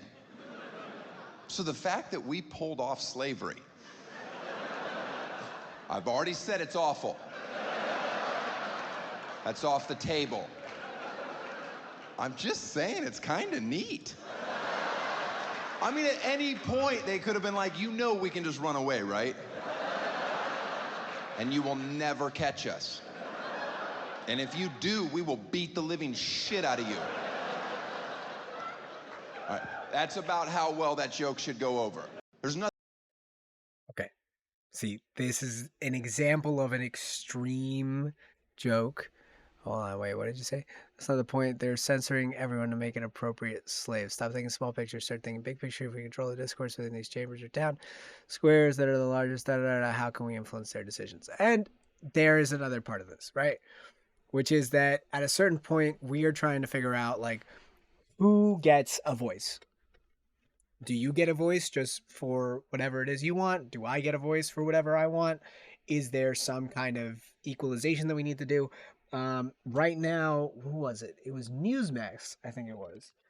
Newsmax. Newsmax. DirecTV. So, Newsmax is getting dropped by DirecTV. All right. This is the Young Newsmax. Turks. I don't know if they're going to censor this, but whatever. But Newsmax is getting censored by DirecTV. All right. Censored. Was up for renewal this month with DirecTV, and during months of negotiations, DirecTV. Yeah, but just so everyone knows, I thought it was funny too. It is a funny joke. But the point is that when we're talking about being wokenessness, Newsmax has a history of repeating false claims. Yeah, fair. But when they are talking about canceling Newsmax, it doesn't have anything to do with the false claims. It doesn't have anything to do with them being conservative versus liberal. It's solely getting canceled for lack of views. They don't have enough people watching them. So that's not about being anti-woke. This isn't a culture war against them. There aren't views. They're not getting views. And part of it is possibly because they just keep repeating false claims and people are just kind of catching on. They're like, listen, you got to at least say the truth if you're going to be a news network. But then again, there's lots of news networks that spout lies all the time and they get to keep putting whatever they want out. So what it really comes down to is it popular to have what you are putting out? Like, is it popular to see what you're talking about? There is no culture war. It's just not popular. You have an unpopular opinion and it is getting shat on by the algorithm. Now, we've also seen that it can be manipulated. I'm going to keep going back to the FBI and the CIA being involved in Twitter, but the FBI and the CIA were going to be involved in Twitter anyways. They're involved in everything. All right. I wouldn't be surprised if the FBI is also involved in Twitch. All right. If anything, it'd be dumb not to be, because I may have just confessed to a crime earlier with that story about my girlfriend and I, underage drinking in the whatever place. I wasn't the one drinking. I tried to make it clear that it wasn't me, but like, that's their whole job. If this platform is literally a place for me to talk and just basically self-report, why the would you not be paying attention? Like, the NSA was taking information that we weren't publicizing. Twitter is you basically self-reporting all the time. Like, Tate basically self-reported on several things, and it was hilarious to watch. Newsmax had approximately 40 false or misleading claims about the 2020 election. Yeah, that's just what they do. And so again, it's not popular to be so false. But here, let's watch what this is. Let's watch what this says. Insisted that Newsmax shouldn't get a small cable license fee, not a single penny. On Tuesday night, DirecTV dropped the right-wing news channel Newsmax. While DirecTV says the decision was made because Newsmax was demanding a rate increase that DirecTV could not afford to pay, Newsmax hosts and conservative politicians are claiming it was an act of censorship. Well, they got rid of One America. Now they got rid of Newsmax. Only Fox News is left as conservative leaning. And you have 22 liberal channels. Let me give you an example. Vice, which is a far left channel aimed at young millennials, pro Antifa, all of that stuff. They are on all of DirecTV. They have a tiny rating, just 20% of Newsmax's lowest rating, and they get a fee about what we were asking for. So it's a very clear example of political discrimination. That was Newsmax CEO Christopher Ruddy claiming that DirecTV is discriminating against Newsmax because of its political ideology. But DirecTV said that it didn't even want to end its relationship with Newsmax. So Michael Hartman, who's the general counsel and chief external relations officer for DirecTV, sent a letter to Republican lawmakers in which he said, "We are not trying to deplatform Newsmax. To the contrary, we want to continue our carriage of Newsmax on the same terms as at present. And we have made that clear to Newsmax. We have been negotiating with Newsmax for months and faced with an expiration of our current agreement, initiated a short-term extension to allow the parties additional time to come to an agreement." Okay, so what it sounds like is they have a contract, they signed the contract, and now Newsmax wants a different contract, and DirecTV's like, no, why would we do that? There's nothing in it for us. We continue to have However, what Tokahansis I think is saying is not specifically about, you know, Newsmax in and of itself. I think he's trying to make a, he or she, I don't know, you know, again, you guys are just names here. But I think what you're trying to say is that big tech, Twitter, Twitch, Facebook, YouTube, TikTok, they all get to say what reaches us. You know, like, let's put it this way. At this point, I don't have cable. That big TV over there, that big TV that I have right back there, that's a big YouTube machine. It basically just watches YouTube. Netflix sometimes too, but like YouTube is basically all it's for, and video games. But I don't have cable. I don't watch cable. Like, I get my news from whatever I find, right? And if all I can find is just the same old news networks, then that's all I'm going to hear. And if you don't make the effort to search outside of that, you're going to get stuck in an echo chamber. And maybe your echo chamber leans more towards truth. And that is wonderful. That's great. But even the truth can sometimes lead you down the wrong path. Because if you don't question the things that are put in front of you, you're going to stay stuck in that same repetitive things. And then eventually they're going to come out and say, hey, listen, I know we said that this is, you know, the right thing for you to do, but this is a developing situation and it has developed and it's actually the wrong thing for you to do. So do not do what we told you to do just a few days ago. What line? The line is false claims being repeated. Yes. Where does the line end? And who gets to say what's the point of freedom of speech? Ooh. You know what? That's a good point too, because it's hard to come up with that line, right? Discussions. And we got to know where the line is. If it is freedom of speech, if it is just putting out falsehoods. Because at the same time, God, who was that guy? Hold on. I'm going to look up something else. I know it has nothing to do with this, but Twitter troll. This is probably hilarious, but that's not who I'm looking for. Twitter troll joke. Ross? Is it Ross? What's his name? God, I can't remember this guy's name. I have him pulled up somewhere else. Hold on. I'm gonna look up somebody. You guys are gonna see, and I'm telling you guys are gonna understand exactly what I'm talking about.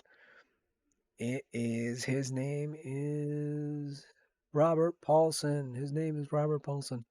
No, it's not.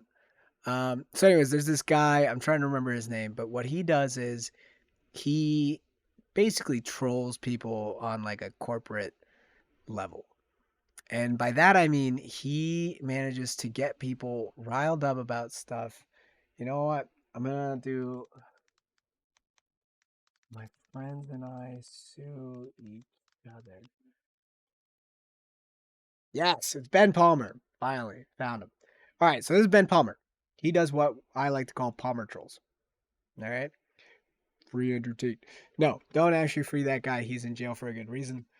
But you know, DirecTV is guilty of overcharging and ripping me off. Cut the cord, man. Cut the cord. All right. I got a really good deal with Optimum. I'm only paying like $50 a month for my internet. It's great. You guys can do it too. Cut the cord. It's me. I'm already free, man. They freed me a long time ago. Anyways, this guy's name is Ben Palmer. He does what I like to call Palmer trolls. They're one of the funniest things I've ever seen. This is how you do wokeness correctly. All right. Let me see if I can find a quick something or other.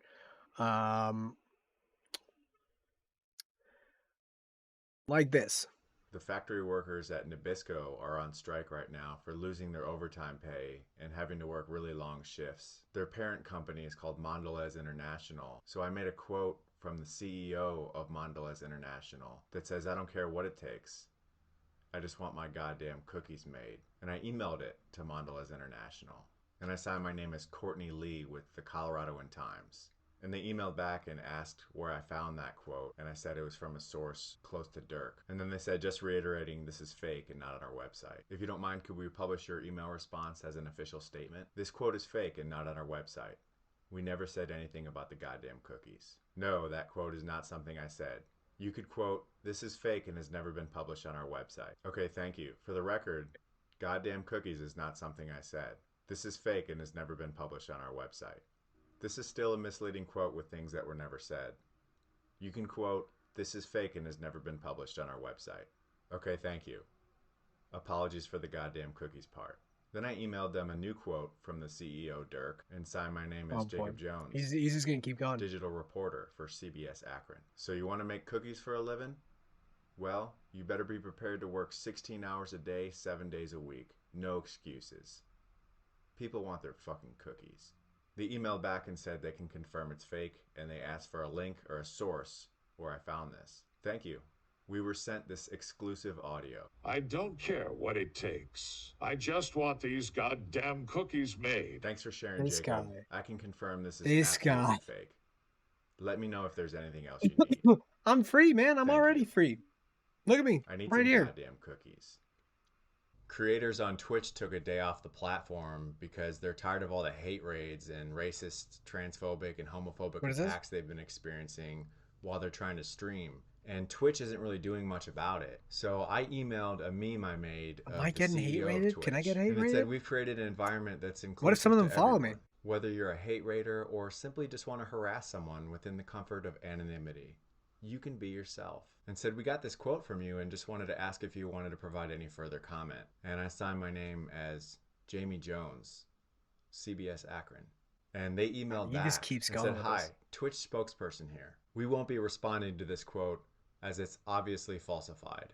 Please don't contact us with absurd and fake information like this again. So I responded, unfortunately, we have a policy to report all responses. Since you replied to this email, it technically counts as a response. Twitch responds to hate raids. We won't be responding. Employees at Kellogg are going on strike God, now. no. So see, this is good wokeness. I like this wokeness. This is funny wokeness. It might not be as funny as talking about slavery, but it's funny. The problem is when you get this and you take it to the next level and get out of control with it, right? Kind of like Velma. So recently, HBO decided to make a reboot of Velma. If you haven't heard of it, you are definitely living under a rock. But they created the worst animated show, period. Now, if you're getting hung up on the fact that it's animation, animation is not meant for children. Animation is an art form. It can be meant for anybody. We're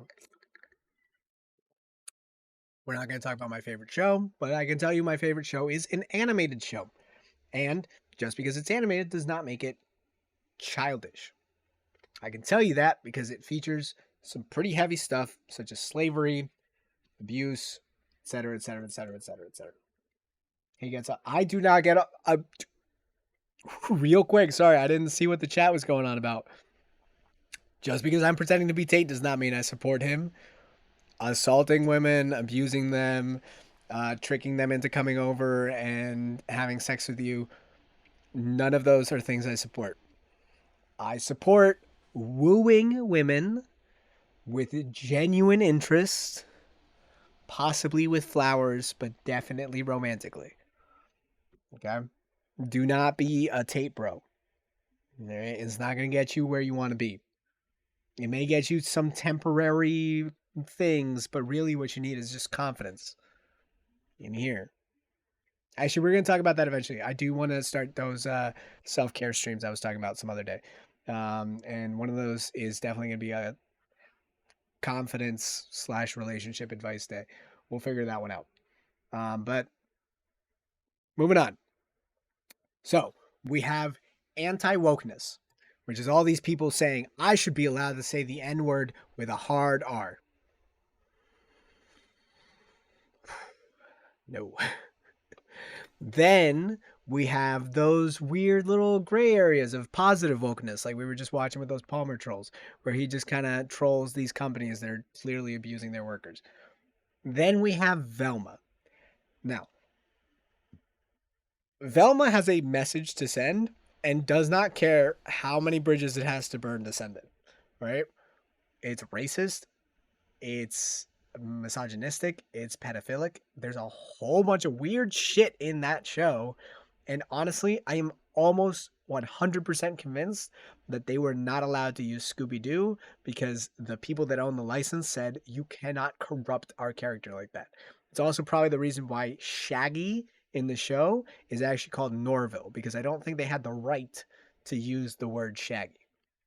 But I want to see this. This is some guy called The Critical Drinker. He's doing a review of it. We're going to watch it. At some point, I'm thinking about maybe watching Velma on stream. Let me know if you guys would be interested in that. I would totally just watch it, and we could break down the not so woke Velma. Because honestly, she doesn't come off as woke. She just comes off as an asshole in most of the thing. But anyways, awkward, unattractive, socially inept guy who somehow ends up with a smoking hot girlfriend, or the aging, cynical cop taking on one last case before he retires, or the modern remake of an old IP that race and or gender swaps the majority of its characters, makes women the driving force behind every narrative event, introduces gay romance where none existed before, and makes straight white men the target of every single piece of mean-spirited humor from start to finish. This channel knows, and I hope everybody in this community knows, white people are not the problem, assholes are the problem. If they are found amongst white people, then that is another problem. But assholes are the problem, not white people.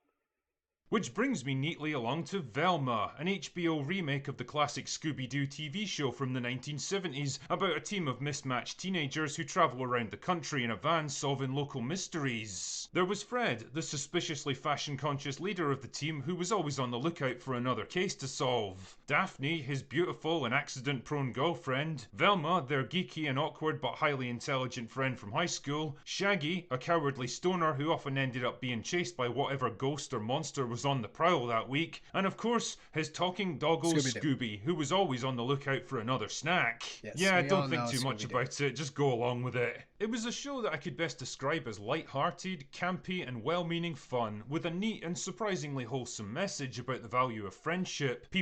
Alright, so we're going to get into the point where they change this up and then they say, hey, for Velma they decided to do something different.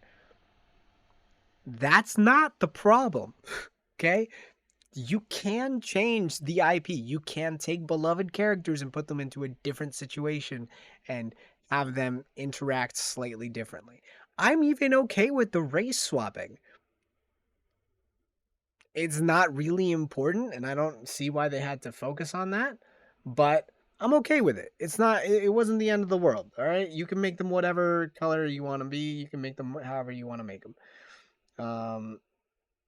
But let's get to the nitty-gritty parts of this. People from different backgrounds working together, and the importance of logical thinking and looking beyond the obvious to see the truth of a situation. Now, allow me to transport you into the horrifying nightmare that is modern entertainment with the release of Velma, a kind of high school drama and theoretical comedy about the origins of the mystery team. And if you look closely, you may notice a few subtle differences from the original show, like the fact that Velma is now an acid-tongued race-swapped lesbian. Daphne is now a bitchy mean girl and half-Asian drug dealer living with her two mums. Why is she a drug dealer? What's happening? I can't do this, man.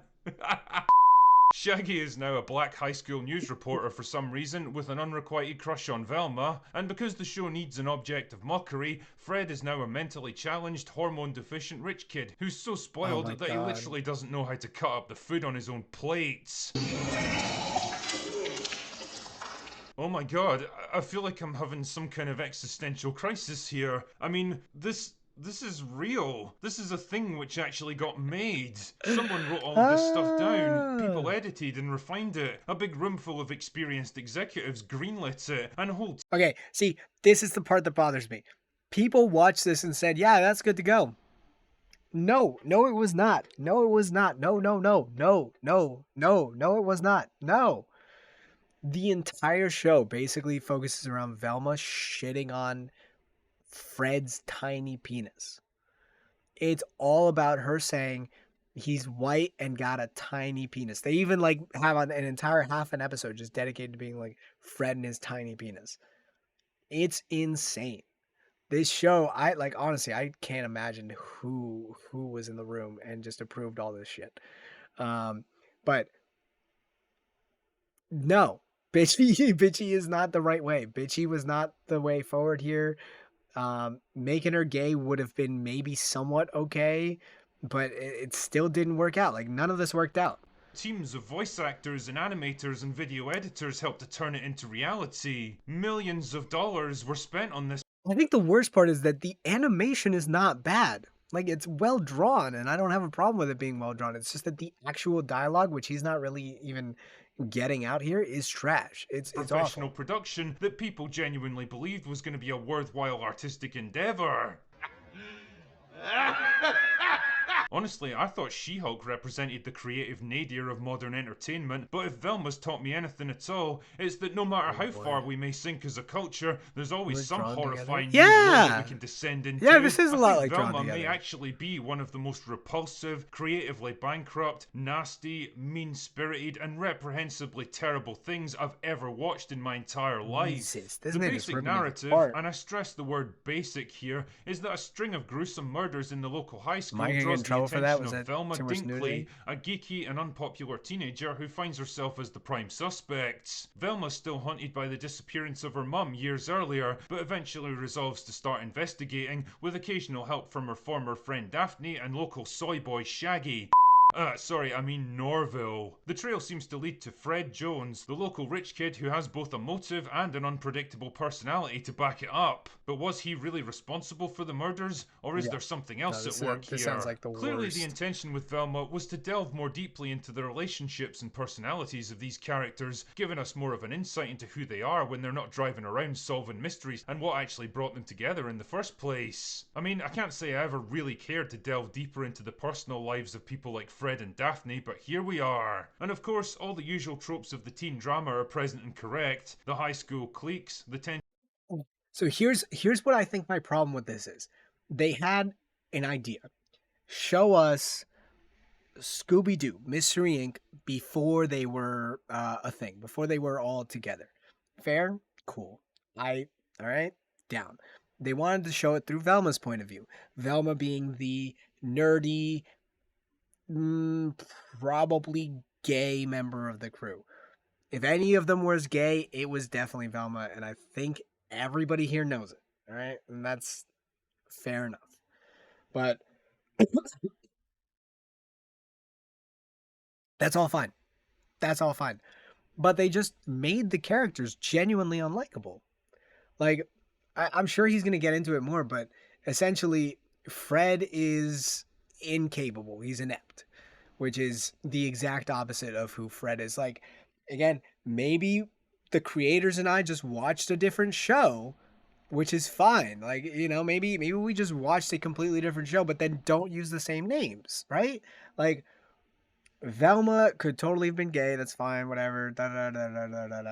Fred could have totally been somewhat spoiled or have some toxic masculinity thrown in. Fine. Whatever. Daphne could be having some problems at home. Fine. Whatever. Like, this is all part of the characters that we know. But they took it to such an unlikable extreme, right? Like, Daphne could have easily had some problems with her sisters.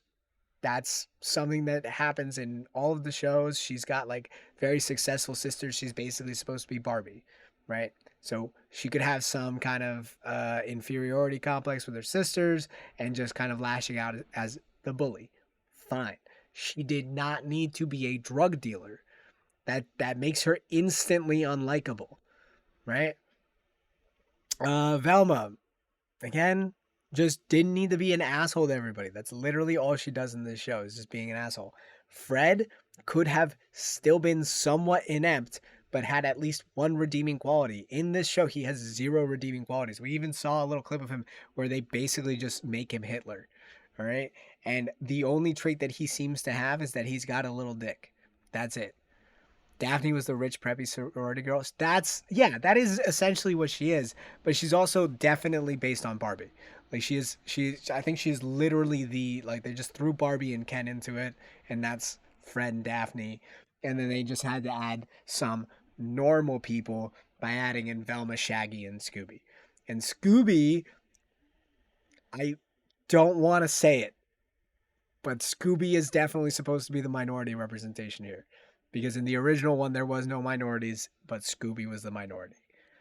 Anyways, let's keep going. Between girls of different social standing, the relationship woes and the unrequited crushes, the troubled home lives, the divorces and the abusive parents, and the unconventional family units. It's all populated by a cast of charmless, self-absorbed, neurotic, trite, unlikable morons who all talk and act like they just walked off the set of a Marvel movie, and compounded by dated references and lame attempts at observational humor of the horror genre that movies like Scream did far better 25 years ago. And of course, it's a modern animated show, so naturally it has to be hammered home by the same soulless, generic Cal Arts animation style that pretty much everything relies on these days. Honestly, if you told me that most of these shows were simply produced by an AI, then I would absolutely believe you. Like I say, it's a show which pretty much embodies every negative stereotype and cliche of the modern remake, like the pointless race swapping. Man, it's a total mystery why lead writer Mindy Kaling chose to make Velma Indian, the lame attempts at snarky observational MCU-style humor, the overuse of gay romance, and the constant attempts to work in cultural references that became dated about 5 minutes after they happened.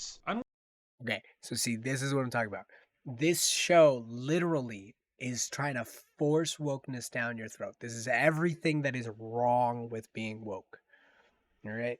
This is what happens when you give some creators way too much power and then just assume that they will do right by you. All right? This is wokeness taken to such an extreme that literally the only thing left for you is to just kind of have to sit there and be like, I know that gay people exist. I know that they are fine and we like them. I just don't need them to be every single couple in the show. All right. Again, it's fine that Velma's a little bi or gay or whatever she is. It's fine that we decided to race swap her into being Indian. It's fine that Daphne's got gay parents. Like, this is all okay. The problem becomes that you filled the entire cast with literally unlikable assholes. And so we don't have anybody that we're supposed to be rooting for. If there's somebody to root for in this entire show, it's Norville. All right. Norville is essentially, and I don't know if they're going to get into it, but Norville is essentially Shaggy. And all he does, I think he's a food blogger is what he is. So he just sits there on stream and is like, let me just pull out like food and eat it. And, you know, look at this big water bottle that I'm going to drink now. Gotta love that boiled water. That nice filtered water that I just have. Love water. He's not really that in the show from what I've seen. Like, again, I've only seen like little bits and clips online, but if he's the only likable character, we're missing the entire cast of Scooby-Doo. You've essentially alienated every female on the show because they shit on females all the time. You alienate all white men because they shit on white men constantly. Like, the show is literally racist, and they just greenlit this shit for no good reason because it's woke.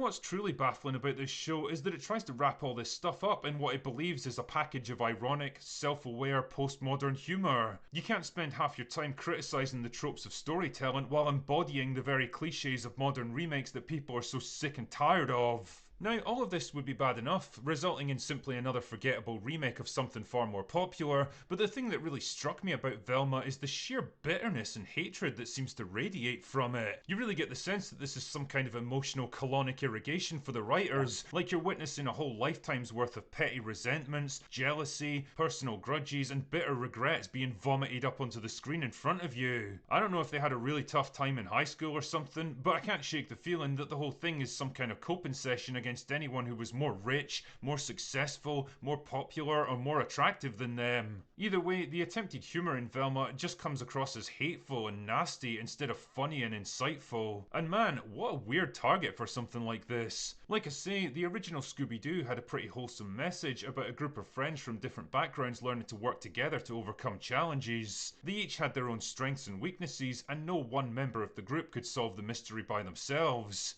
Yeah, see? Perfect. Perfect. Like, there's a reason why this works. Right? There's a formula in place, and it works because that is the way that it works.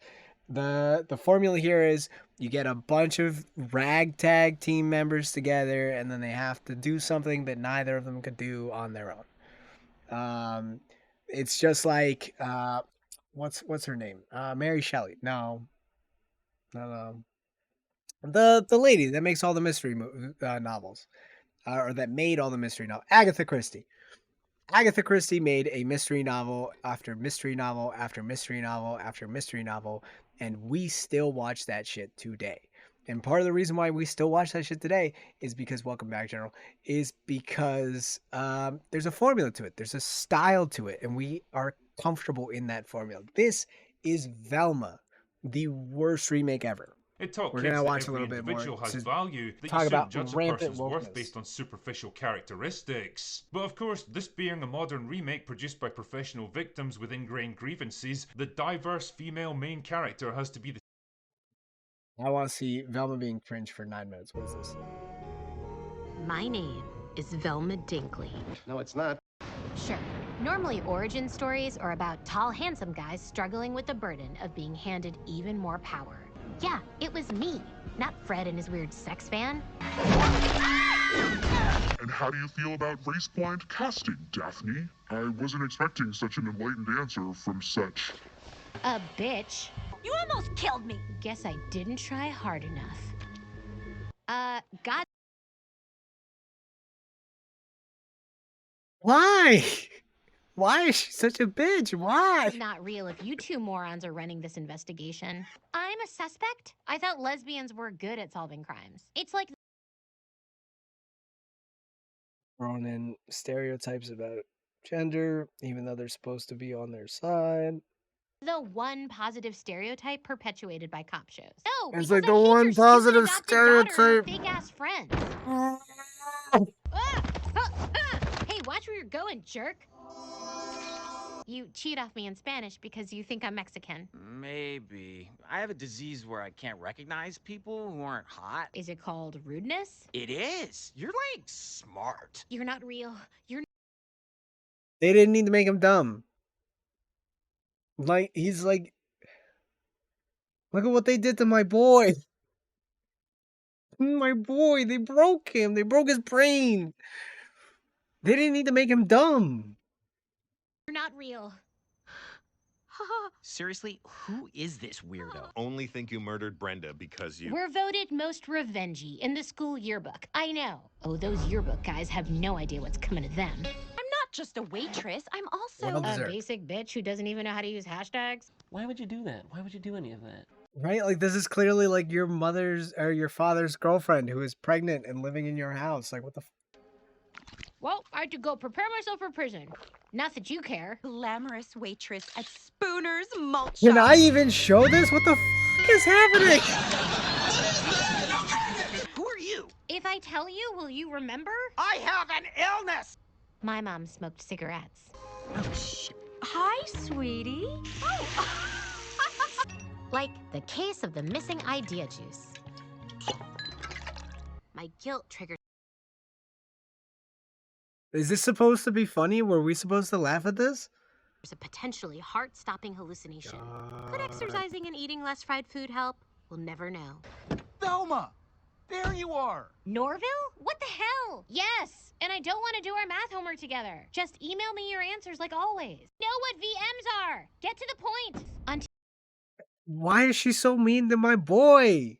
Norville's literally the best character in all this. TV shows, the malt shop owner is always a friendly black man or a spicy and meatball Italian. Whoa! So see, this show is like actively racist and then pretends that it's like a woke savior coming in to teach you how to be a better person by being like mature and whatnot. I don't fucking get Had one of this my fucking reporters on the school show. newspaper investigate spooners. Guess which one? Dorcas McNo-Friends? If I can find your camera on Sophie, I'd solve Brenda's murder and send Sophie to jail. It's a win-win. Oh, she's so mean. Heart attack! Ah! Velma, what is this? Did you eat all the gummy vitamins again? There you go. Get it Absolutely. all out. Yep. Absolutely. Okay. Oh boy. Oh Still no. more. She left us. La la la la la la. No, she didn't. Something bad happened to her, and it's my fault, which is insane. Sure, you were a huge jerk, Dad, but I was. Oh, my eye! A huge jerk. She left because she hated us. Yes. He's going. What is happening? No, it's not. Boo! You stink! It is just a scared little boy who wants our friendship. Boyfriend? You think I want Fred? I mean, sure, if someone was like, want to see a naked picture of Fred? I'd be like, hubba, hubba. But I'd say that about anyone. Hey, I was rethinking our friendship this morning, and maybe it's healthier. No if I- time! Drive me to Fred's house! I'll get my windbreaker. Why wouldn't he? If I were a rich white dude, I'd kill everybody just to get away with it. Velma, did you fall? No, I'm cool and graceful like a swan. Why? I'm weird and no one likes me. That's not true. I like you. No, you don't. You're like a brother to me. That's hilarious. Wait, Norville, your joke worked, you What a genius. Keep making me laugh. I wasn't joking. Your face is why I get up in the morning. Norville, He's like it worked. confessing Who his knew you were feelings so to funny? her. Wait, your secret is And you're she's hairless? laughing. If I was hairless, I'd literally wear a bikini to school every day.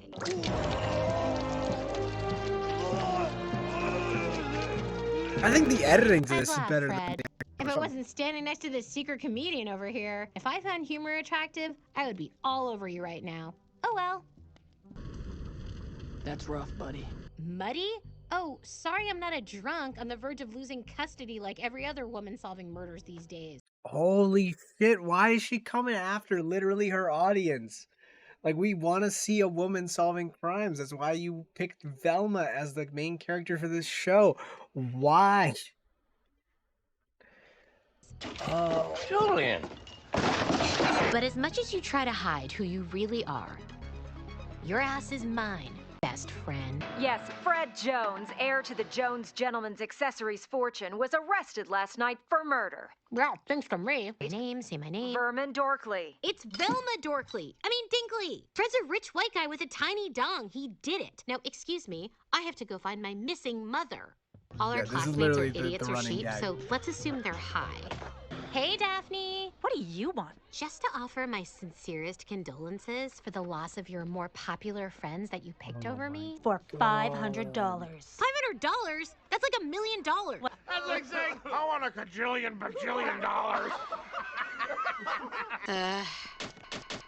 Oh, I was just in the neighborhood. No ulterior motive whatsoever. Hey, that's a nice face. Is that worth $500? Oh, hey, look who's busy not finding my missing mother. Norville! Velma, not while I'm live. I can't get banned for your thoughts on South Asian desserts again. I know, it's okay. Like the dessert course at an Indian restaurant. Just forget it. Was not easy, but I got your $5. I assume IOUs are okay. I was thinking you could come hold work on. for me. We'll talk about critical race theory. That's the next part. We're going to talk about Florida after this. Doing what? And is the office culture cool? Like, are there snacks? So, have you felt the vibe yet? Have to live on a lake in Missouri. Those are all white people, Daphne. Minorities on TV can only deal drugs to escape poverty. Exactly. I spit truth without a filter, like every comedian before #MeToo. Look, Oh, I'm out. Because if you don't give me that file, I'll tell your police officer moms their perfect daughter is a— Ah! Nice outfit. Is You that guy driving a literally big killing rig to Bakersfield later? Drugs here! Oh my Get your God. drugs here! Narc! Narc! White girl with too much money? White girl with too much money. In all seriousness, who would just show up and be like, drugs here, please, come here. Actually, I take it all back. I remember I used to go down to Times Square when I was going to college in the city, and there were people just standing there going, Coke, Coke, got your crack here, get your crack. Like, literally just yelling it out in the middle of Times Square. So, nope, never mind. This actually checks out. Yeah, go. I don't care. Enjoy your slow descent into organic farming, losers. Wait, I'm judgy? You would say something like that. You what? Not much, just your dad's love when you blow at your knee and lose your scholarship. I was being He's so mean. helpful. Yeah, you know what else feels forced? Your belief that you're the only one sleeping with the lead. Okay, you're fired. What? Why? Okay, You're the worst drug since you dealer know so ever. much, why am I selling drugs? Easy. You're looking to rebel against your overprotective parents, but don't have the balls to get pregnant. Wrong! I just always figured your parents are Wilma Flintstone and Daniel Day The Camp. fuck? What do we do? I can't go to jail? Run! You know I can't. I prefer jail.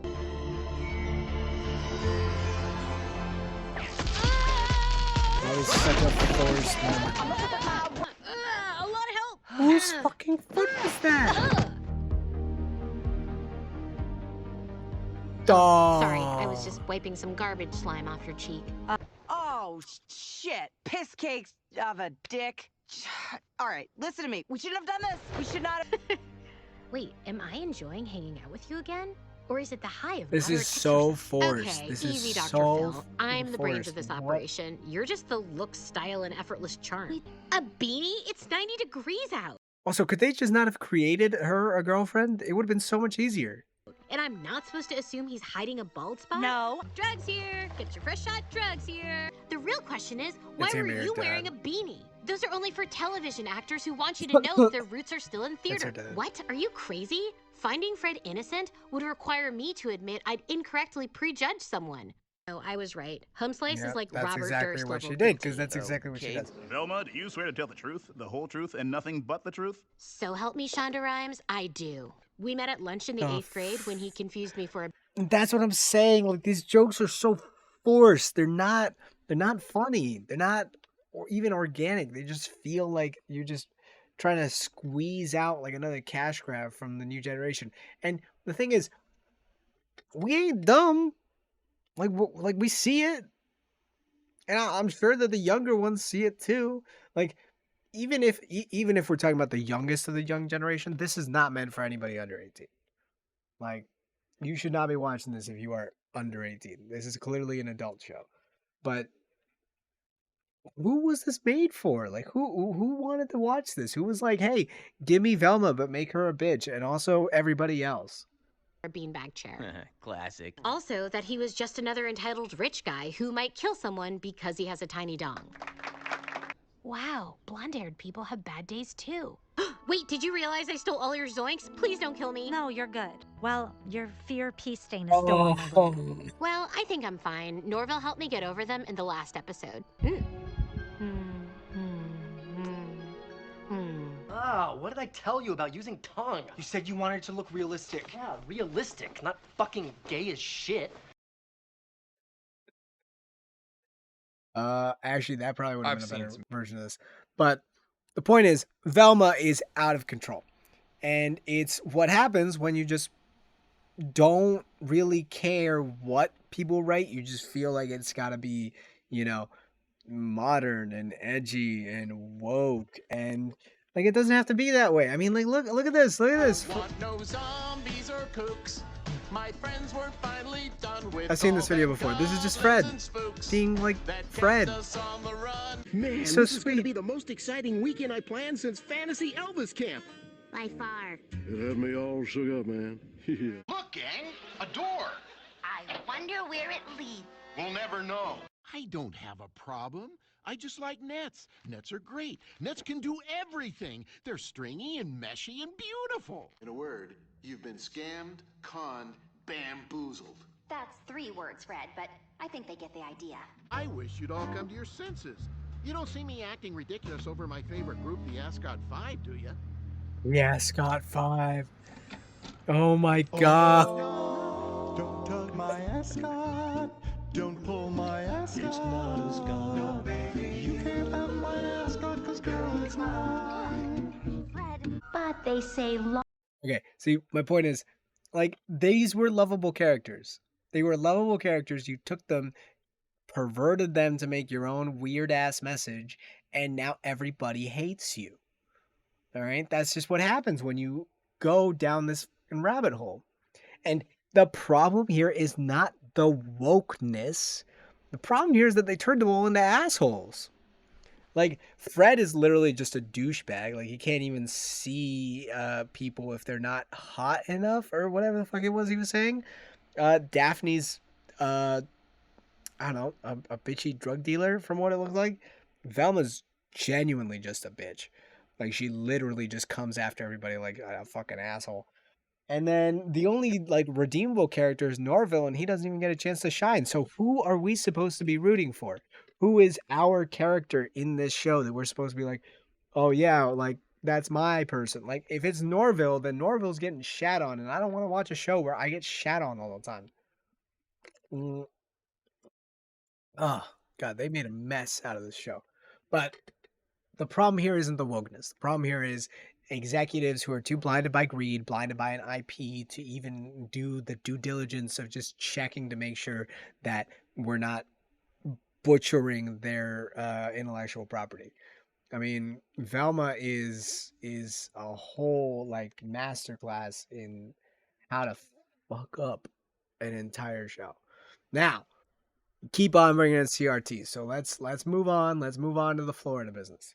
So, Florida has decided that African American studies are no longer going to be part of the curriculum. He has removed it.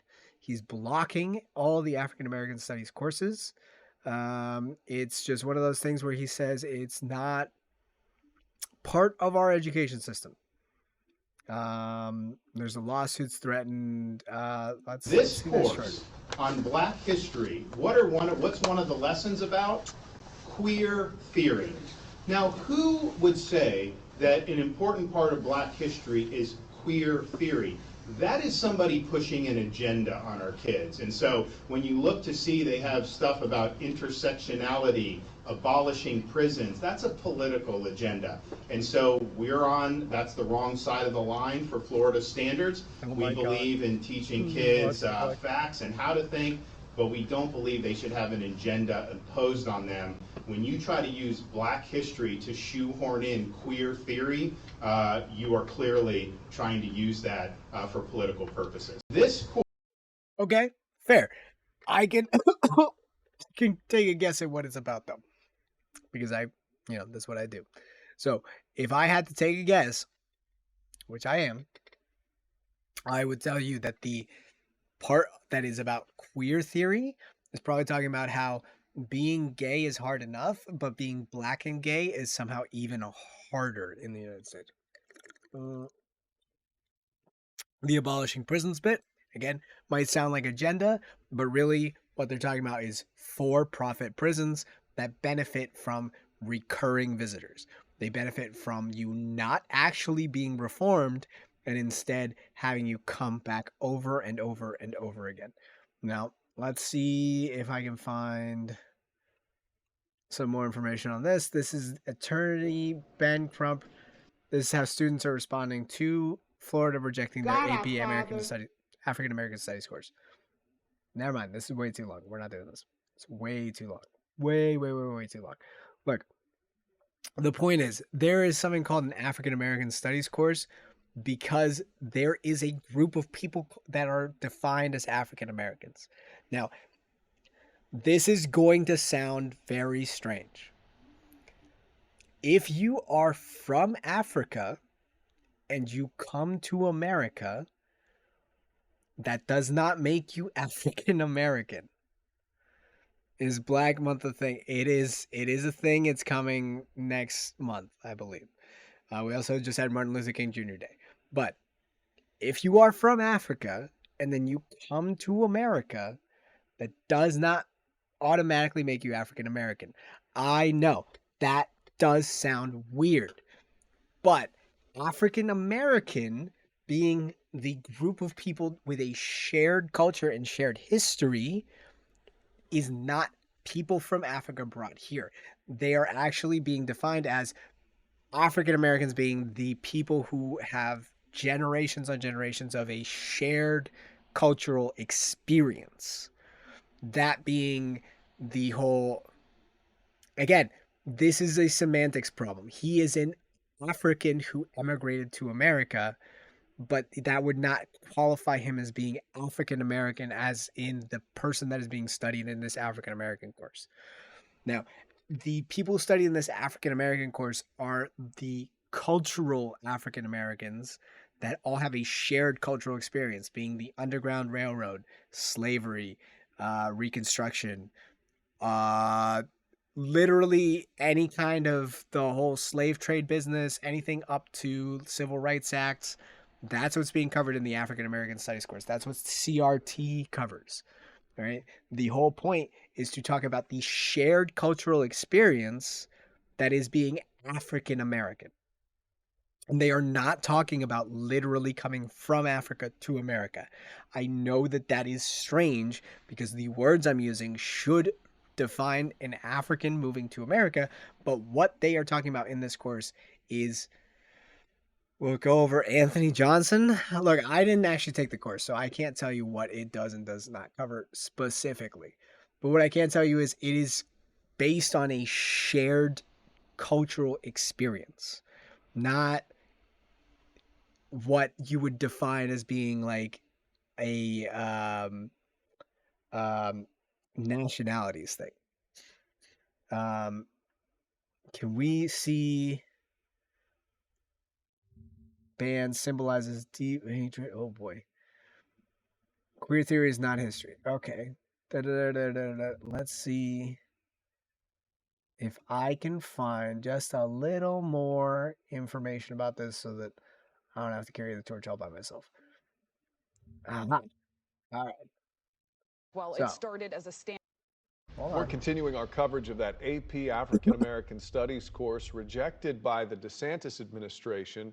For the first time tonight, the Florida Department of Education showing us which parts of the syllabus it has concerns about. News 6's Troy Campbell is in the studio tonight with reaction to this, Troy. Yeah, so the spokesperson for Governor DeSantis says the course is currently in its pilot phase. They say it's common for changes to be required for any new course prior to its full approval to be taught at all Florida schools. However, opponents say it's editing history, and they see it as a clear attack against African Americans.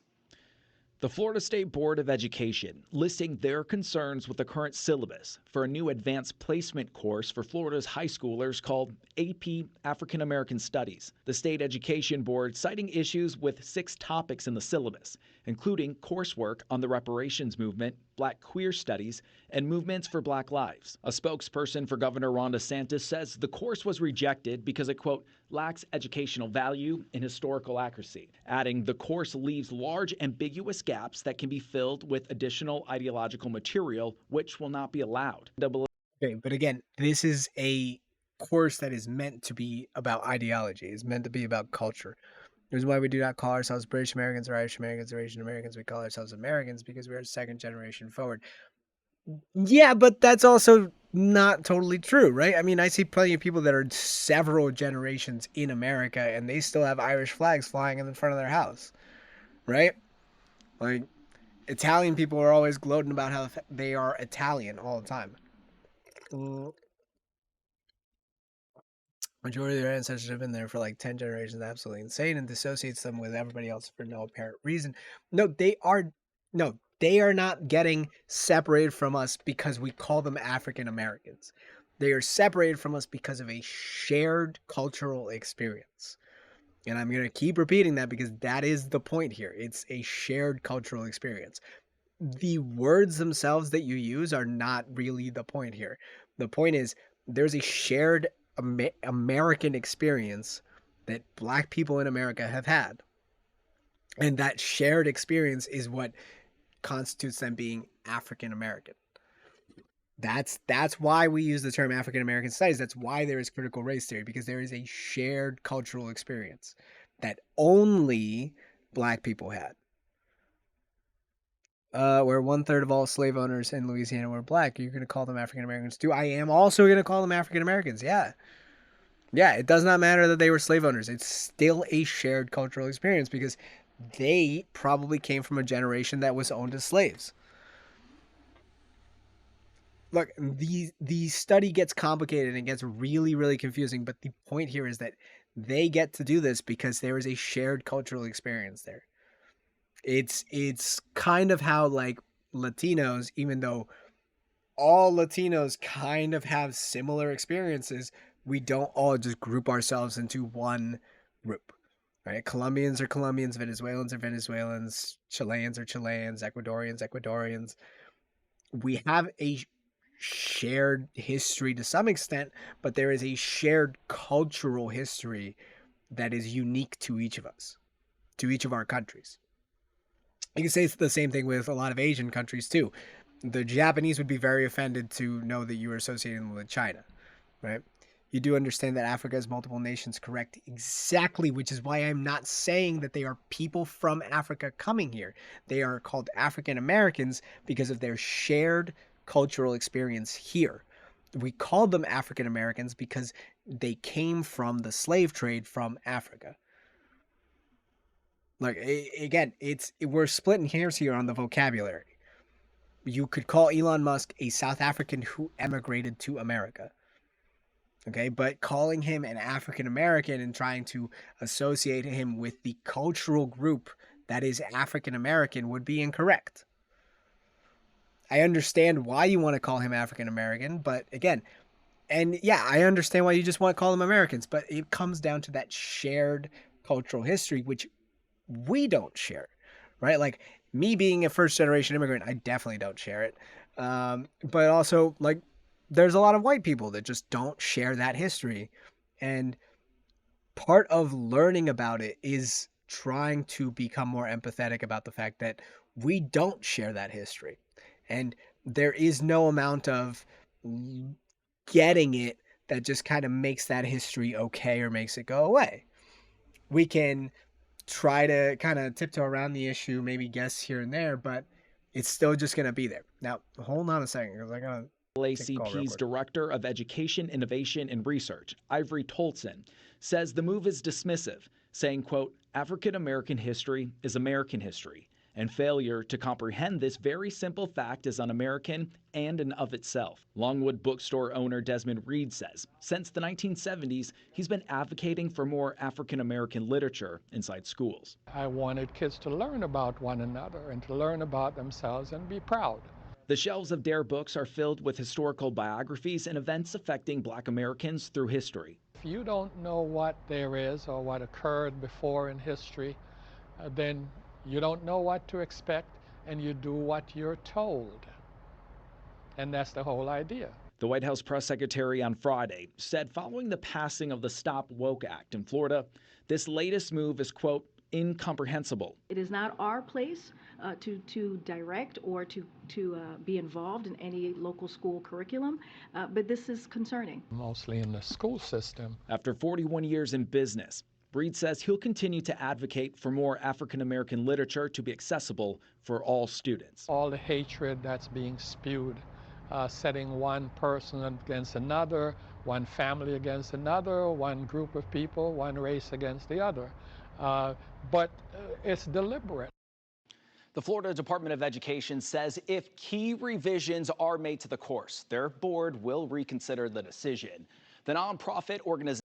Okay, so look, they are making differences, right? They are splitting it and they're trying to say you versus us versus them. Da, da, da, da, da, da. I get that point.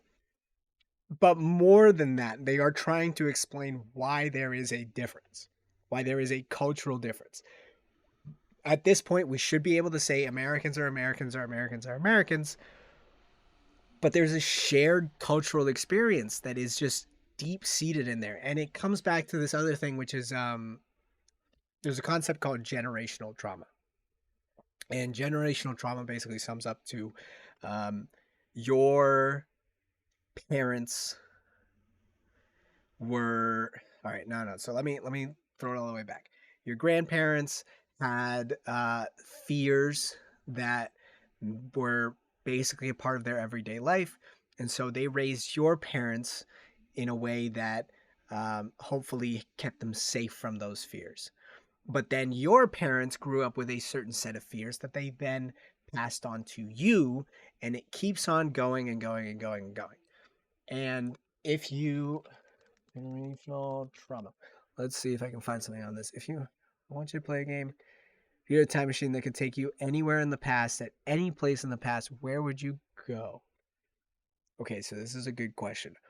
Personally, I don't like time periods before we invented plumbing because I cannot imagine being able to tolerate the smell. It is literally impossible for me to try to imagine that, so I don't know. But hold on. Let me see if I can find generational trauma gets easier. Yeah, let's try this. And despair, panic attacks, and the cold grip of numbness. I am here for those who can't stop crying. All right. Sorry, hold on. I'll answer your question, Leviticus. If I could go to any time period, what time period would I go to? And it has to be in the past.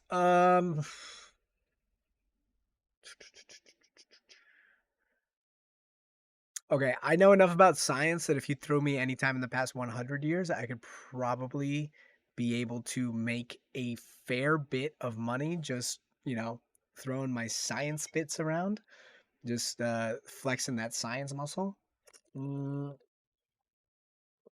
But if I really had to pick, I would probably go with sometime around World War One. And part of the reason for that is because we had a really golden opportunity there that we wasted. And I feel like if you could put the right influence in the right places, you could theoretically have tiptoed around some of the bigger international conflicts and also come out stronger for it. In fact, that's why the US is where it is now. It's because they saw an opportunity, they took it, and then they pushed forward, and they came out on the other side of that war much stronger than before. But intergenerational trauma, let's hear about it, because this is what I'm talking about. This is what they are sharing between themselves. Crying, and those who are all cried out. Let us take collective breath, inhaling in through the nose, exhaling out through the mouth. I am here for survivors of collective trauma, what some call intergenerational trauma, historical trauma, the traumatic wounds of oppression. Many of our indigenous siblings call it ancestral wounds and collective grief. I am here for descendants of enslavement. I am here for survivors and descendants of Trail of Tears and internment camps and... Okay, so again, I do want to reiterate this. People living today... Hold on. Let me think about how I word this. African Americans living today most likely did not experience slavery. Okay? Internment camps. I said World War One. I said it right after World War One's. Internment camps, Trail of Tears. But we're talking about her. Okay, never mind. Look, so African Americans living today most likely did not experience slavery. Okay. That being said, we are talking about the passing on of those fears and feelings from generations before us. Okay? Like, I live in a very, very safe part of the United States. That being said, I do still have fears that narco peoples, narcos, drug dealers, whatever, might just suddenly come and snatch up my kid and, drive him into the jungle. Is that going to happen here? No, it's not. But I literally have a special place where I put my wallet all the time so that I don't get mugged.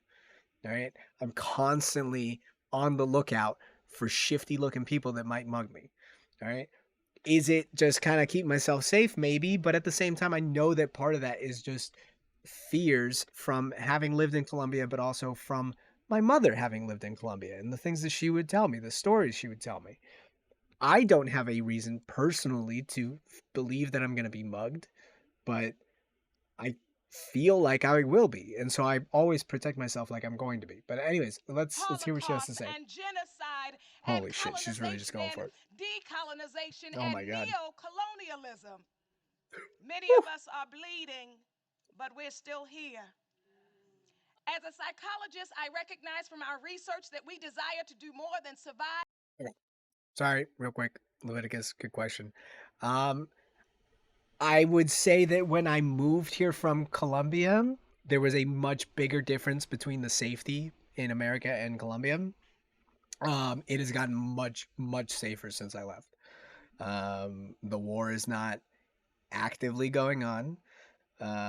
There's less recruitments of minors into guerrilla and FARC military organizations. So that is a plus. But that being said, I lived in Bogota. I lived in the city. I lived in the capital, and that basically means that I lived pretty much like in any city in the United States. Like any, I wouldn't call it one of the major cities. I wouldn't say it's like New York City or even Chicago, but maybe one of your local like smaller cities. You know, um, it's it I think when people imagine these third world countries, I think a lot of people really throw them out into the jungle, maybe make some huts out, like stuff like that. Like that is not how my living situation was. I lived in a house made of bricks. We had a car. We had appliances. We had all the good stuff. Just stuff was better here. You know. Hello, always nice to see a new person. Hello, hello, hello. We are talking about intergenerational trauma and Florida. Personally, Florida. Big fan of Marjorie Taylor Greene. I love hearing her speak because it's always something entertaining. What I can say is that we are here learning about Florida. We're learning about how they blocked African American studies, and this is what I'm talking about African American studies being. It's about this shared experience. So let's keep going. To thrive. Psychologists and indigenous healers have found multiple medicines to address collective trauma. I am here to transcribe the prescription for our collective liberation. I don't know about this medicine business. The What? first medicine is truth. We must face and speak the truth of our collective wounds if we are to heal. Denial will not save us. There are those who do not want us to speak truth, but they are the ones. Yeah, I don't know. I'm loving it though. It's fire. They call truth-telling divisive, but truth is the only path to healing and liberation. And so we resist the silences. We recognize that critical consciousness is key. Train your eyes to see the way truth brings a tide into your noonday reality. Train your eyes and your ears, your heart and your mind to recognize socio-political landmines that have created explosions in your life and the lives of those you love. Do not run from truth. Lean into it. Speak it boldly, tenderly, holistically. If it aligns with you, one hand on your heart, one hand on your belly, and take a breath at your own pace. The second medicine is to... All right, so speaking truth, right? Speaking truth, racism was rampant, still is rampant. Slavery is still a thing. It's not aimed specifically at black men in America anymore, but it is still a thing in this world. Even if it is illegal, it's still very, very real. But again, what she's saying is like, we just need to examine it. We just need to examine it. We need to talk about it. Now, I can understand maybe not being comfortable with all the material that is going to be talked about. I understand that the topic itself is very uncomfortable for a lot of people. But, if you don't talk about it, it just doesn't move. And again, making slavery like a taboo topic is just opening up more room for slavery. And talking about racism without talking about racism also makes it a problem. Let me put it this way. I remember, I think I was in, I don't know, 6th grade, 7th grade, and they took us out on this camp thing, right? Slavery's alive and well, my man. Slavery is very, very, very much a booming business. It might not be legal here, but it's very, very alive. And minimum wage, we can also call that wage theft. That's a whole other can of worms. But actually slavery is very, very much alive. Terrifyingly so. But my point here is, when I was in middle school, they took us on this they took us on this trip where they walked us through a whole bunch of outdoor living kind of things. They were trying to get us into like I think it was called Nature's Classroom. And the point is that they were trying to teach us about the outdoors.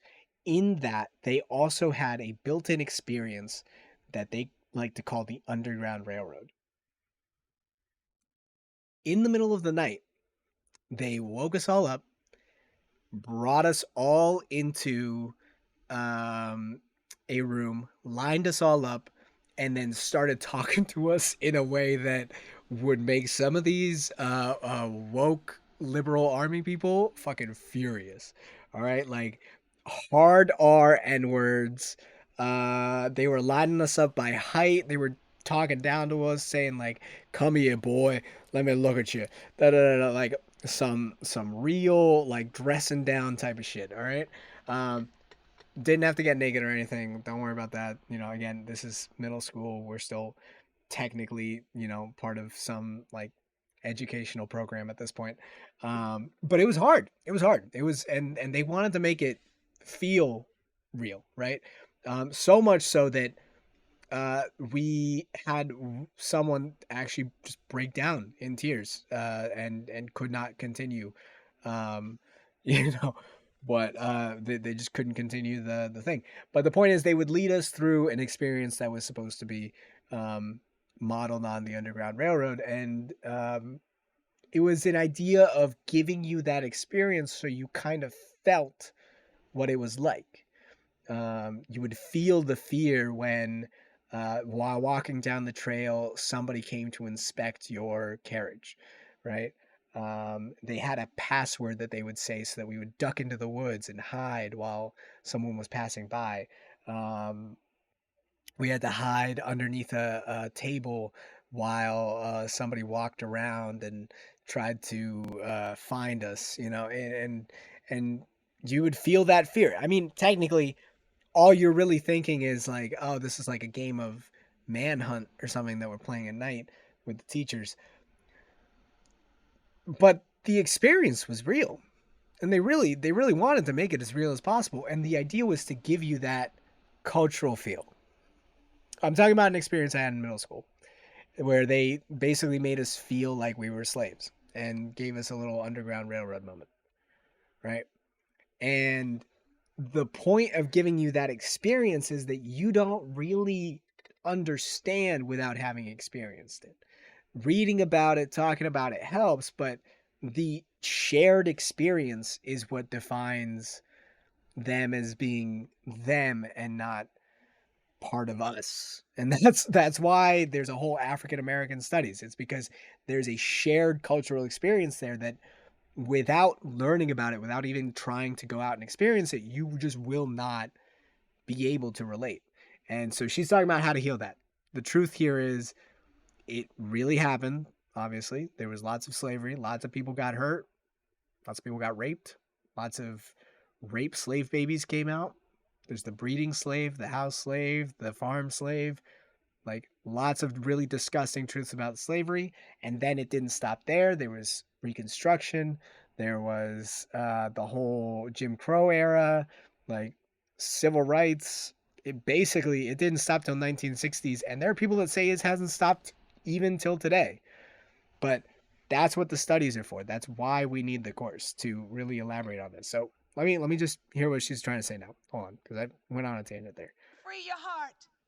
Your heart is an orchestra, so let it sing. I didn't think We she was must gonna go into resist hippie the shit like that messaging, quick. the socialization, the programming that tells us our communities are not deserving of our mourning, that we are not justified in our outrage, that we cannot afford the luxury of depression even as we carry the weight of despair. But the reality is that we are worthy of the full range of human emotions. I am here for those who learned early to fix your face. I am here for those whose ancestors taught them how to hide pain in laughter, how to tuck it in freshly baked bread, how to braid it in your hair, how to plant it in your prayers that rise above muffled screams. I am here for those who are exhausted. Exhausted from stereotype and stigma and surveillance and racial battle fatigue. I am here to say this sacred space is sanctuary. What is racial So in battle this fatigue? collective sigh, I think we it's the can same thing I've been feel talking about, but our still. feelings. Colonization and oppression tried to choke your ancestors' heart, to honor them, and to heal your family line. Heal, feel all of your feelings boldly and unapologetically. You are not a machine. You are a human being. You are not a machine. You are a human being. You are worthy of your feelings. There is freedom and liberation in your feelings. And so if it aligns with you, embrace yourself. All right, but yeah, like, see, she's talking about something that's really real here. Like, let's put it this way: there was a stereotypical joke where, you could say something blah blah blah blah blah, and then the black person would say blah blah blah blah blah, and then you would say, yeah, but where's your dad? Ha ha ha! Real funny. I wish I had my laugh track set up right now because I'd just throw on the laugh track, but it's not funny, right? There's a disproportionate amount of black men that grew up without their fathers. Most of their fathers ended up in prison. And then now that we're really taking an examination of our justice system, we can see that most of them probably ended up there for dumb, stupid reasons that we wouldn't even classify as crimes today. I mean, the whole thing that I was talking about with, like, drug users and drug dealers is that, yeah, I don't think that drug users are criminals. I think they're victims.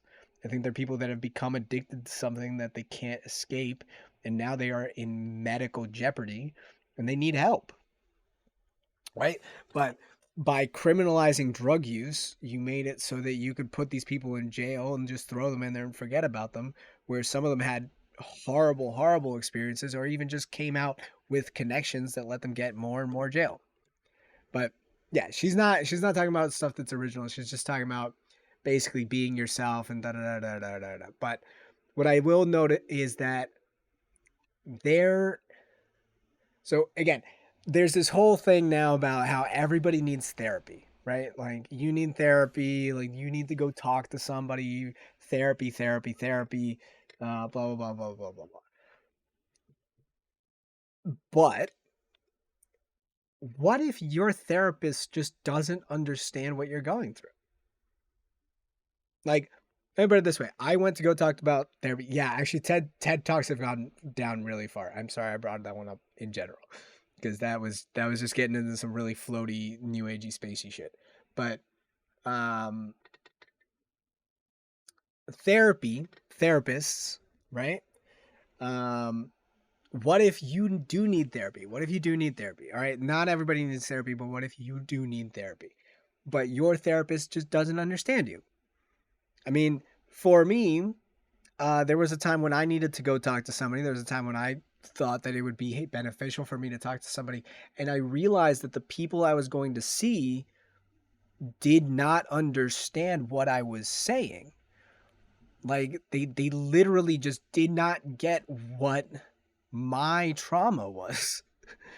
And so I would sit there and I would try to tell them like, yeah, so this is how I'm feeling and this is what I do and this is part of why I feel the way I feel. Like, all right, without turning this into my own personal therapy session, I told the therapist that I was essentially living on survival mode, where I was constantly looking for ways to survive, not living. You know, like I wasn't looking to do things for myself. I was literally trying to find out like where are all the exits so that I don't die, you know, or how can I best feed, clothe, and house myself to survive, as if I had like plane crash or something. And I was doing that in my like regular day-to-day life. And I was trying to explain to them how part of that came from growing up isolated in a way. Like I grew up in a community that nobody looked like me, nobody spoke like me. At home, like I was basically teaching my parents English so that they could, continue being a part of the society.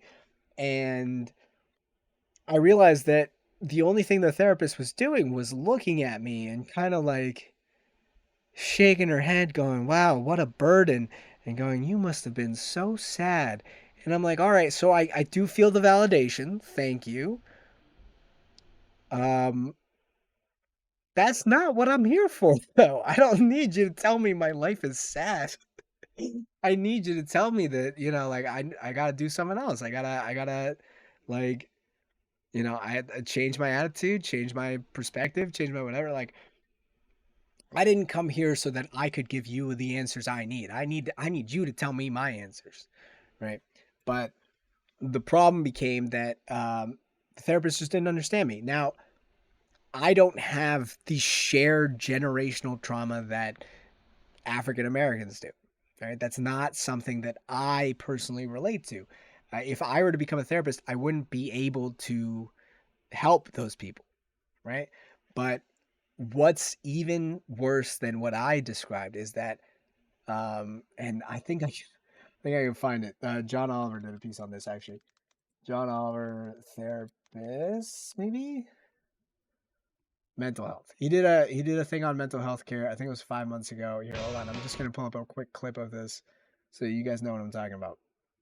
Whoop. A cup, a phrase typically reserved for when you're climbing in gym class and you hit the rope knot too hard. And the shortages aren't just geographical. If you're looking for a provider of color, you may have real trouble, as white people make up 84% of US psychologists. 84% of psychologists are white. All right.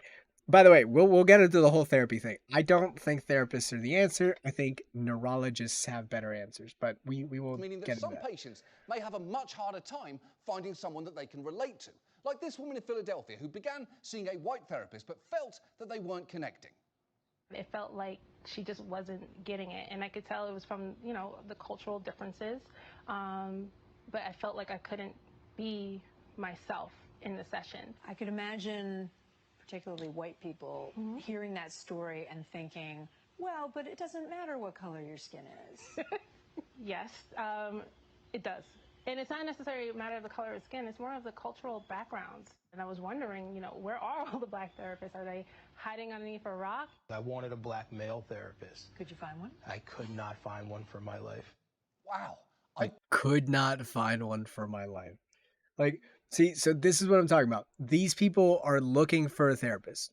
All right. And say what you will about therapy, say what you will about skin color. They're looking for a therapist that can understand where they are coming from and who can make them feel heard. And they can't do that. Right? Like, look, forgetting all the problems with therapists and all the problems with them being, undereducated, overeducated, whatever it is. When you go to a medical professional, therapists, chiropractors, whoever, they're going to look for the problem in their field. All right. They're going to look for what they know and what they're looking for there. Nowadays, therapists are kind of getting laughed at. right? Because nowadays, thinking about going to therapy is very, very encouraged, but it doesn't really, I don't know, it doesn't feel like they're doing enough. It doesn't feel like they're doing enough. And a lot of us have some serious issues that we could use somebody to talk to about. We could use some help with. But if the answer is going to be them just looking at you and going, hmm, hmm, hmm, and how does that make you feel? I could just sit here at home and talk to myself. Like, maybe it won't get me the answers I want, but like, I don't need you to sit there and tell me that, my life is sad. I know it's sad. That's why I came here. That's why I wanted to talk to you, lady. Like, come on. Like, I know I'm sad. That's why I'm here. It's your job to tell me how not to be sad. Anyways, if you are someone that needs therapy, I am not going to shit on you for looking for a therapist. That is up to you. You do whatever you need to do to feel better. What I will say though is nowadays I think therapists, psychologists, and all of those people should actually be replaced by neurologists. And if you're looking for one, I know one. My favorite one is Andrew Huberman. He does a whole bunch of stuff here all the time where he just talks you through literally the best stuff that you could even think about. It's super long on some of these, but it honestly, he's one of the most helpful people that I think I've ever seen. If we get to, hold on, this habit destroys the male brains. Yeah, no, I know. Reverse your age works like magic. Maybe. Hold on, let me see if I can find something good. Here we go. I don't think most of us are interested in walking around knowing how to remember everything. In fact, there are some interesting studies looking at humans who over-remember, and they suffer tremendously because they remember all sorts of things, like the number at the top of the receipt at the bodega that they bought a Coca-Cola 10 years ago.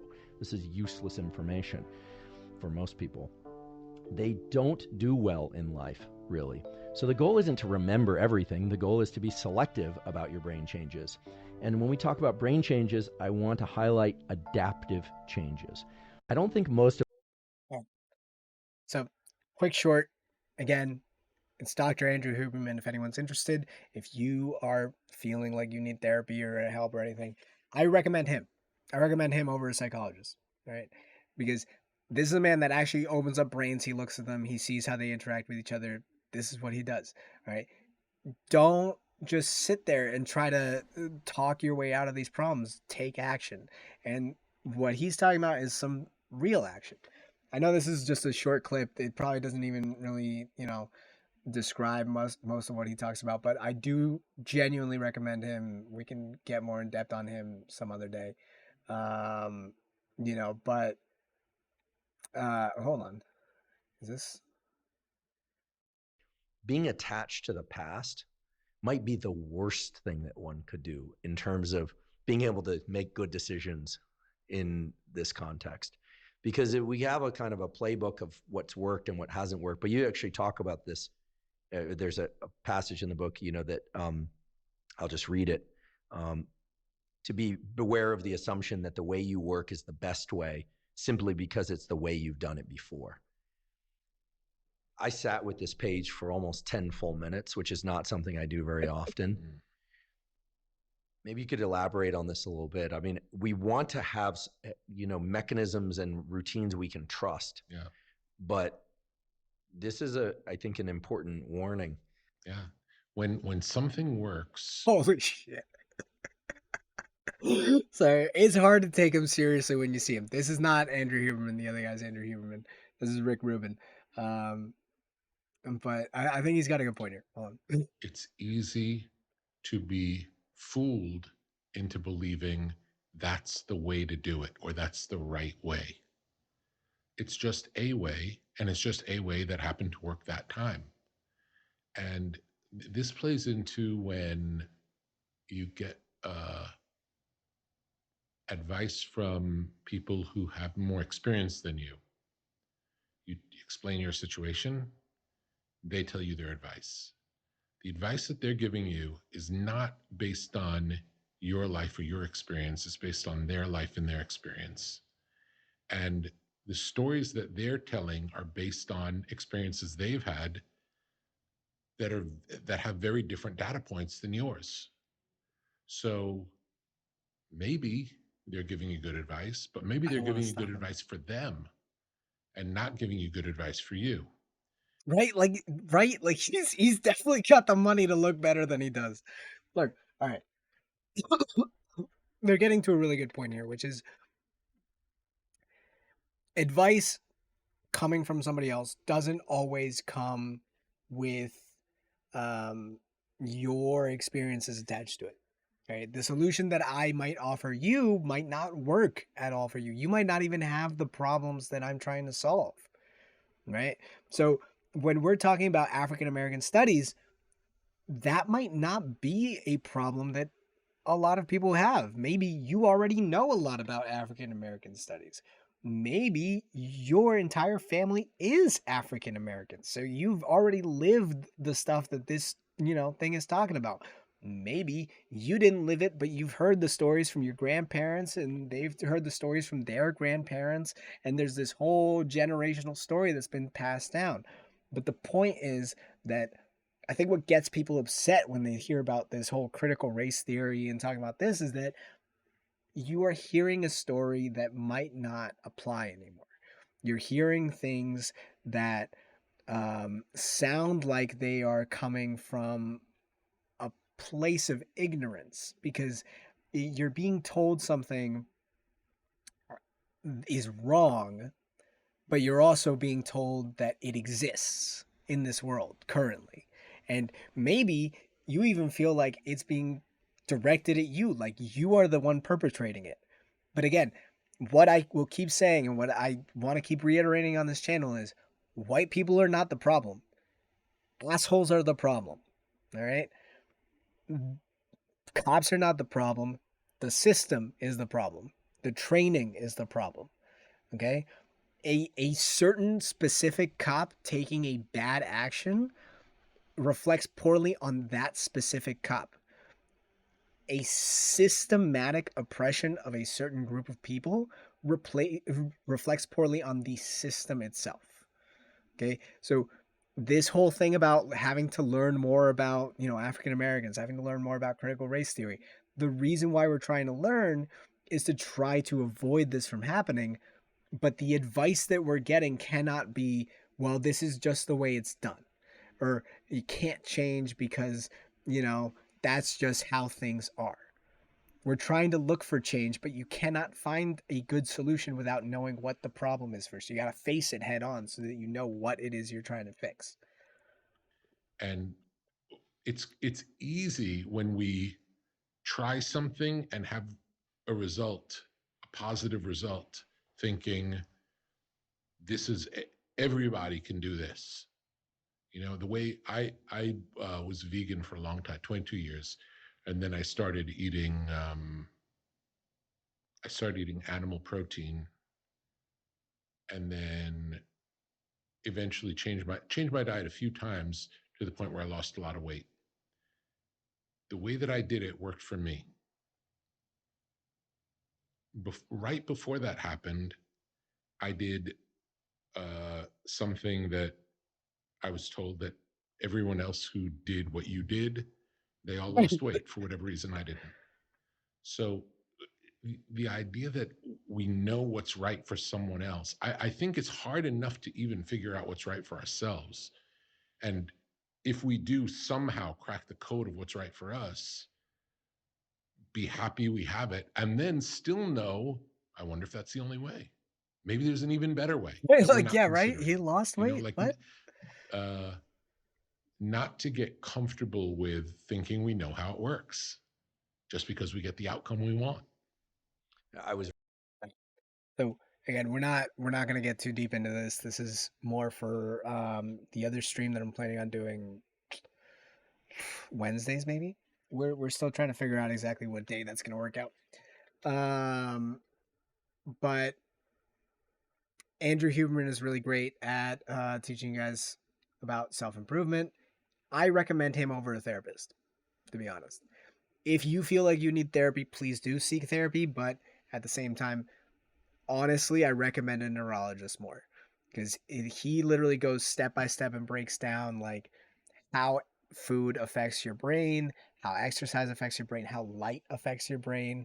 I mean, right now I have these bright ass lights in here. It makes me feel like it's daytime. All right. Once it starts getting a little later, I put on these glasses. All they do is block blue light.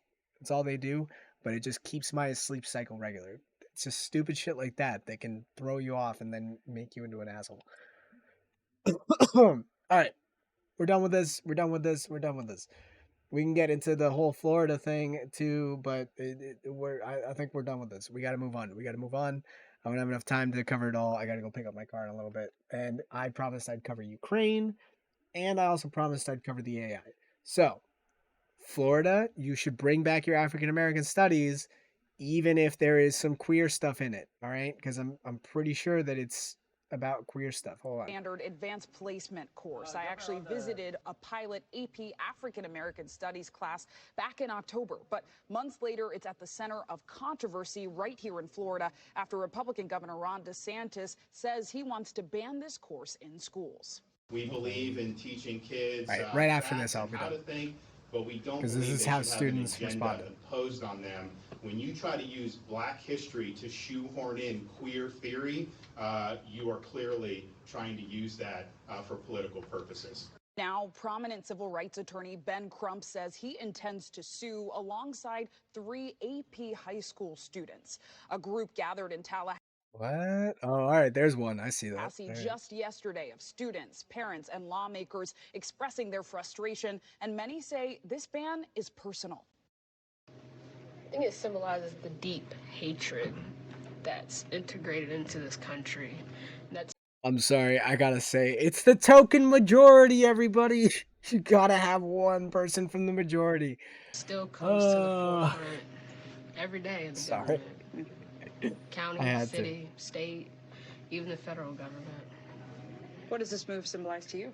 I think it just symbolizes like blatant racism. I mean, for a politician to put politics over thousands of students' education is just not fair at all. In response, the governor's office called this intended lawsuit a, quote, publicity stunt and says it will not consider AP African American Studies until certain elements of the Students are fucking rebels, guys. I love watching students. Like, they have nothing to lose. They don't know about the world yet. They're just full of optimism. Oh, boy. the curriculum are removed, the governor focusing on what he's calling queer theory. Now, it is important to point out that the College Board has rejected assertions that its course promotes any particular ideology, but still, attorney Ben Crump worries that this ban could set a dangerous precedent. So we think that we are well positioned based on the precedent that we will win the lawsuit against Governor DeSantis, because if we don't prevail, we have to understand that this will set a different precedent, that everybody is watching Florida, Texas, Tennessee, Arizona, Virginia. They're all watching, and if they can suppress African American history here in Florida, then they will suppress it in states all across America. I mean, look, he's got a really good point, because, you know, this is a hard line to draw. Like, at what point is the material being taught at schools not appropriate? You know, and I think at a certain point, all education has to be considered equal, right? You have to be able to have free and equal access to education. That's literally the only way to progress as a society. And if you start banning classes, like one class here, one class there, one book here, one book there, eventually we're just going to sit there and be like, hey, listen, math is fucking racist. I don't know if you guys have noticed, but 85% is a number. All right? And apparently that's the number of white therapists versus black therapists. All I'm saying is, numbers are racist. Well, where do you draw the line? Where do you draw the line? And like, math is essential to proving almost every point that anybody uses. So you can't just start arbitrarily picking one class over another. As for what's next, the Florida Department of Education says they're going to review the College Board's revised curriculum next month, which fittingly is Black History Month. Chuck. Zinkley, thank you for that. Jesus, they're really getting down on that. All right, so I'm gonna drop it. I'm gonna drop it. I'm gonna drop it. Let's see. Did the CIA actually sell crack in the 1980s? We'll watch that some other time. Honestly, we don't have time for it. We don't have time for it. So I think the last thing I had said I was going to do, and the very, very last thing I'm going to do is probably talk about Ukraine. But I also said I was going to talk about AI. That was one of the things I talked about. I did not say that I was going to talk about it right now. I guess I'll talk about Ukraine real quick because I do want to see how Ukraine is doing. Now, last things I heard about Ukraine, we're sending tanks over. All right? So, let's check it out. Let's check it out. Ukraine. Is there an update? Cauldron of Fire, battle between Ukraine forces and Wagner Group. Right. The Wagner Group is being called out. All right. They're being labeled as international terrorists.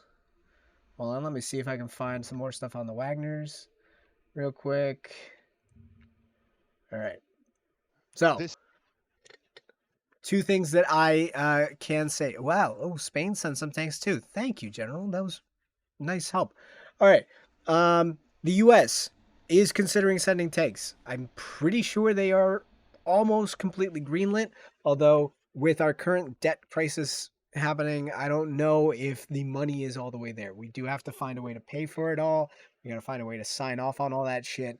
But so far, we've promised at least $8 billion in additional funds. We're going to check out a little bit about Bakhmut. We're going to check out a little bit about the tanks. 200 children. Oh my God, what? Okay.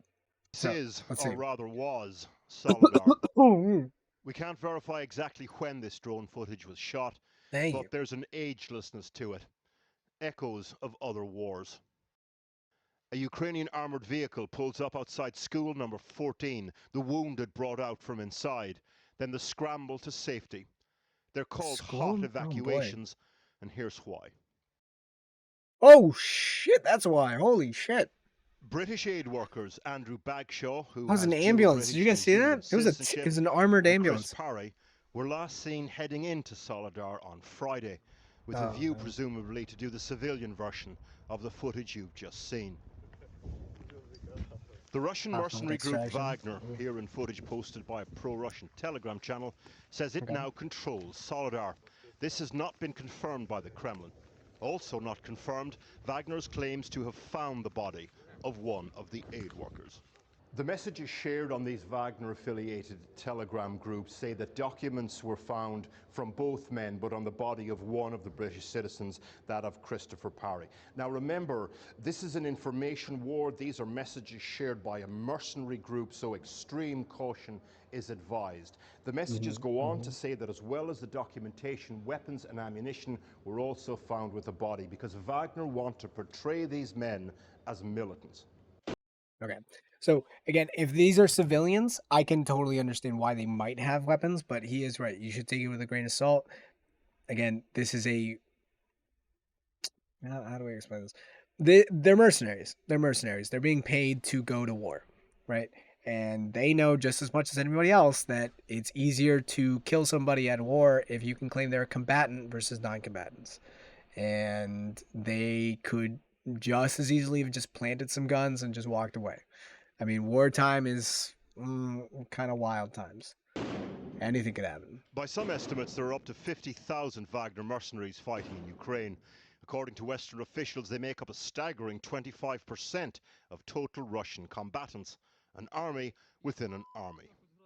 Yeah, so I'm pretty sure that the U.S., along with a few other countries, is actually declaring the Wagner Group an international terrorist organization. Right? They are not just in Ukraine; they are also in some African countries. And if they are declared a terrorist organization, that might open up some room for military intervention. I am not throwing anything out there. I'm not saying that we're going in, but this is kind of one of those gray areas where they could say that's not a like nation we're going against. It's a terrorist organization. Again, with these people, it's all about the semantics. It's all about choosing the right words and saying the right things, right? And here we go. The man that Here we runs go it, again. warrior oligarch Yevgeny Prigozhin, positioning himself as both a safe. And before you start throwing out that it's Biden going into the war, trust me, this war was brewing way before Biden. All right. This war has been going since they first took Crimea back in what was that, 2016? 2012? How long have they had Crimea? Crime. My bad. Crimea. Why did Ukraine have Crimea? Ukraine will retake Crimea. Yeah, all right. Crimea taken, I think it was taken in 2014. So I was stuck right in the middle. Thank you. So March 2014, Russia took Crimea. Russia takes Crimea under Obama. Russia invades during Biden. What happened during Trump? Oh yeah, nothing. No, not true. During Trump, it was a weakening of NATO and the entire defense system that was supposed to keep Russia in check. It's the only reason Russia even felt bold enough to attack. If Trump had had 4 more years, they probably would have waited a little bit longer to attack, or would have attacked and then just tried to not, basically, look, if Trump had stayed for another 4 years, they either would have attacked under Trump and then just assumed that they wouldn't have gotten involved, because he definitely would have said, nah, we don't want to pay for that shit. We're not getting involved. Or he would have just waited until right at the end when NATO was at its weakest. What are you talking about? He got all the countries to start paying their fair share. Oh boy. True. No. I will give you that. Technically, they weren't paying their fair share. That is accurate.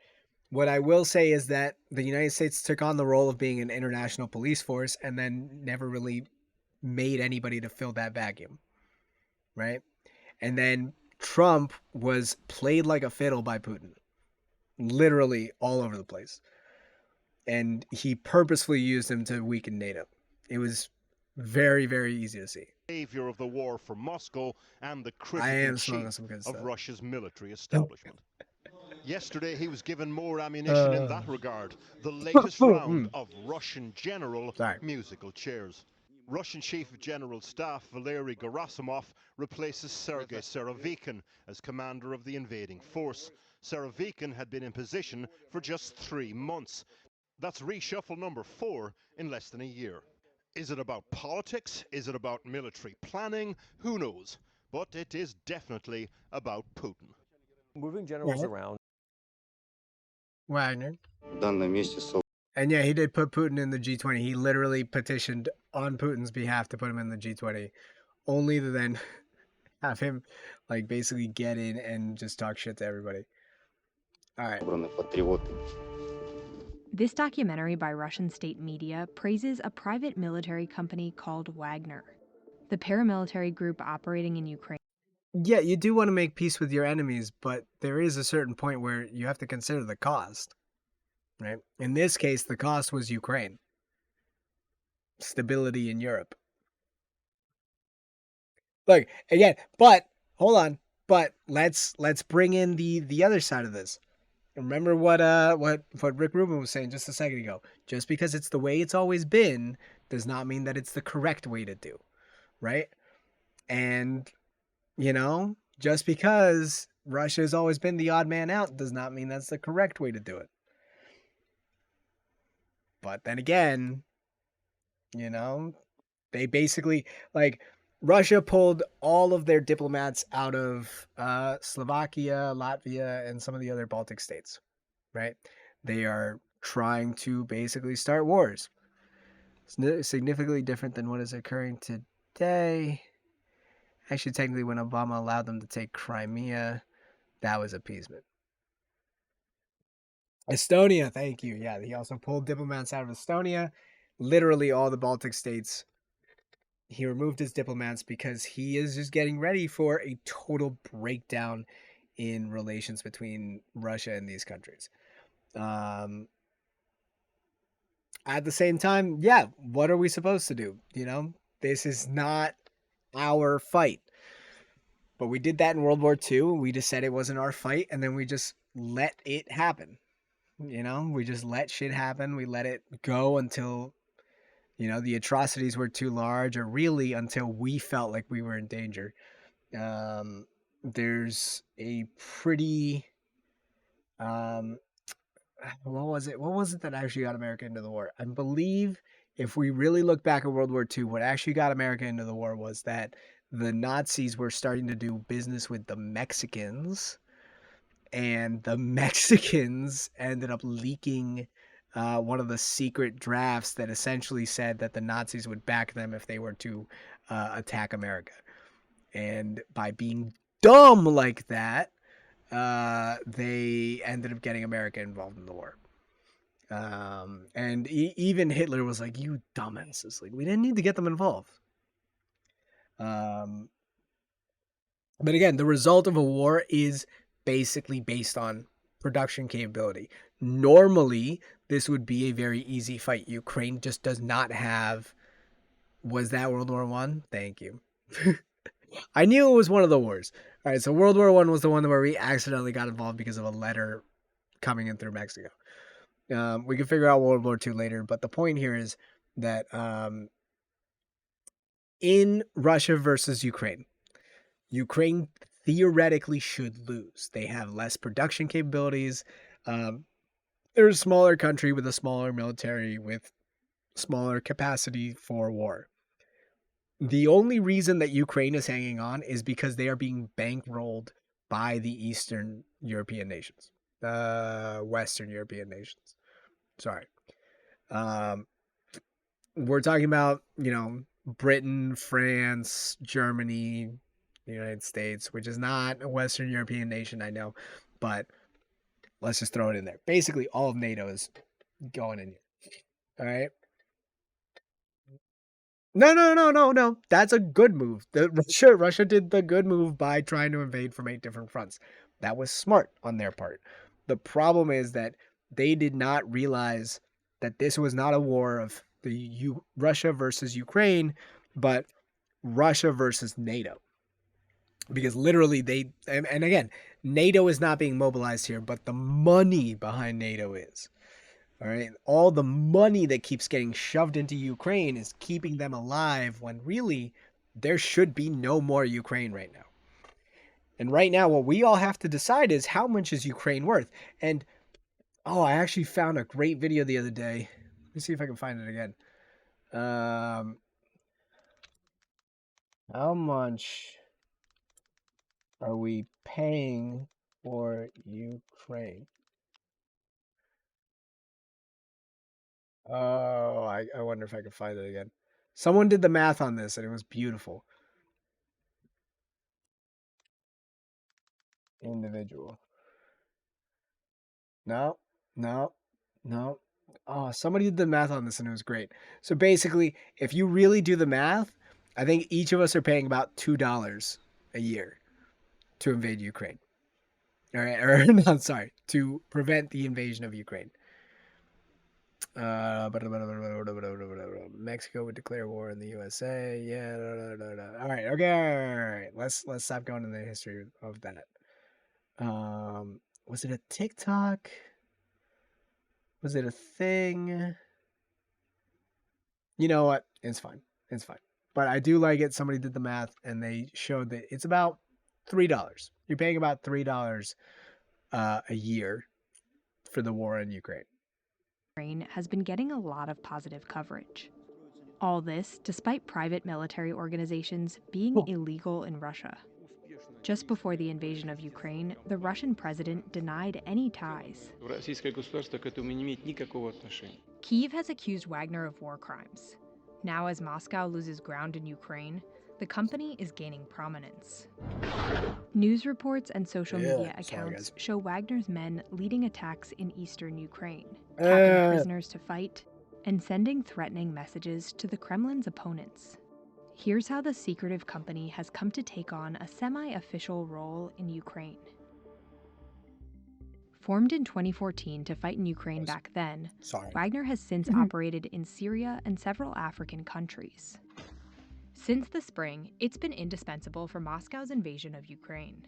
That's according to Ukrainian commanders who detected its presence early on. After Russia's main offensive stalled in May, Wagner managed to take the town of Popasna, paving the way for the Russian army to take several strategic cities. Recently, the group has been fighting for the eastern city of Bakhmut.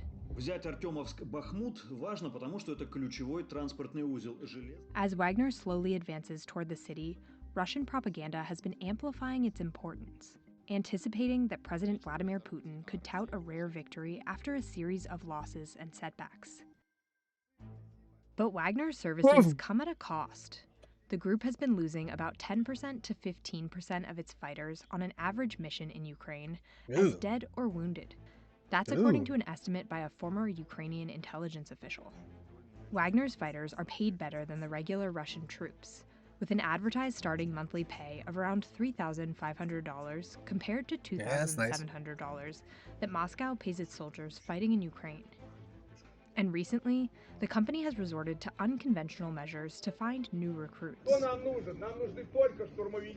In September, a video circulating online showed a man recruiting inmates for Wagner in a Russian prison.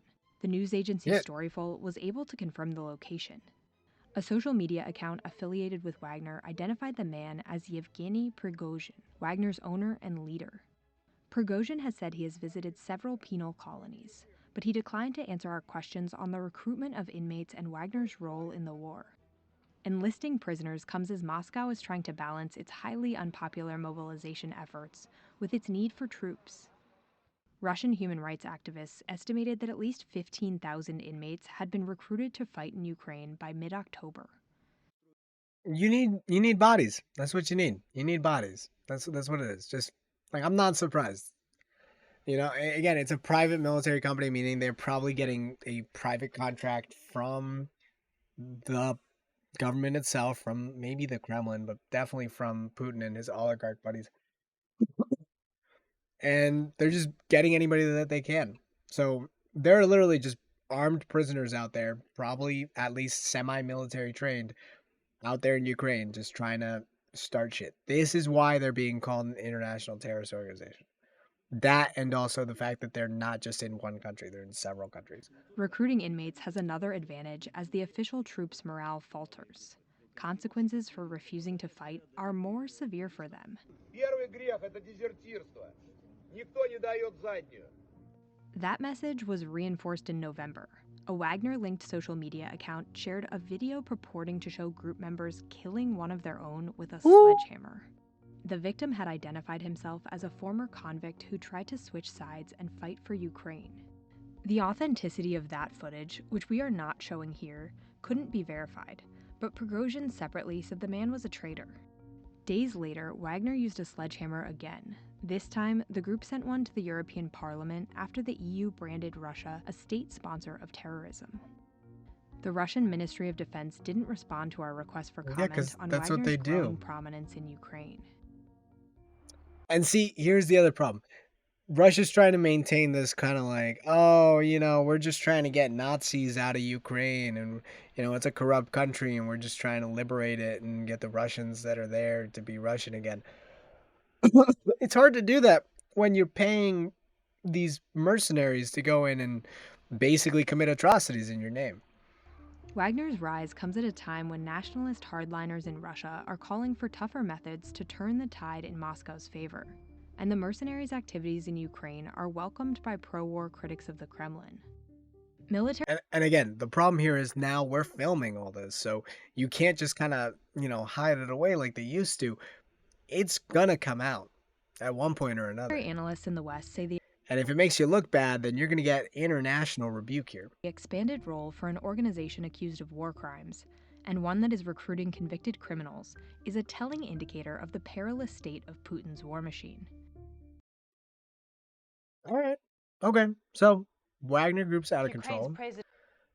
Cauldron of fire battle between Ukraine and Wagner forces is going on right now in Bakhmut. See and hear just how fierce the fighting is. You can hear impacts from heavy weapons not just every minute, but literally every second. The Ukrainians say that the Was that what that Russians are sound is? pouring a massive amount of personnel Boom, and boom, weapons into boom, this boom, area boom, boom, because they seem boom. to want to take Bakhmut at nearly any cost.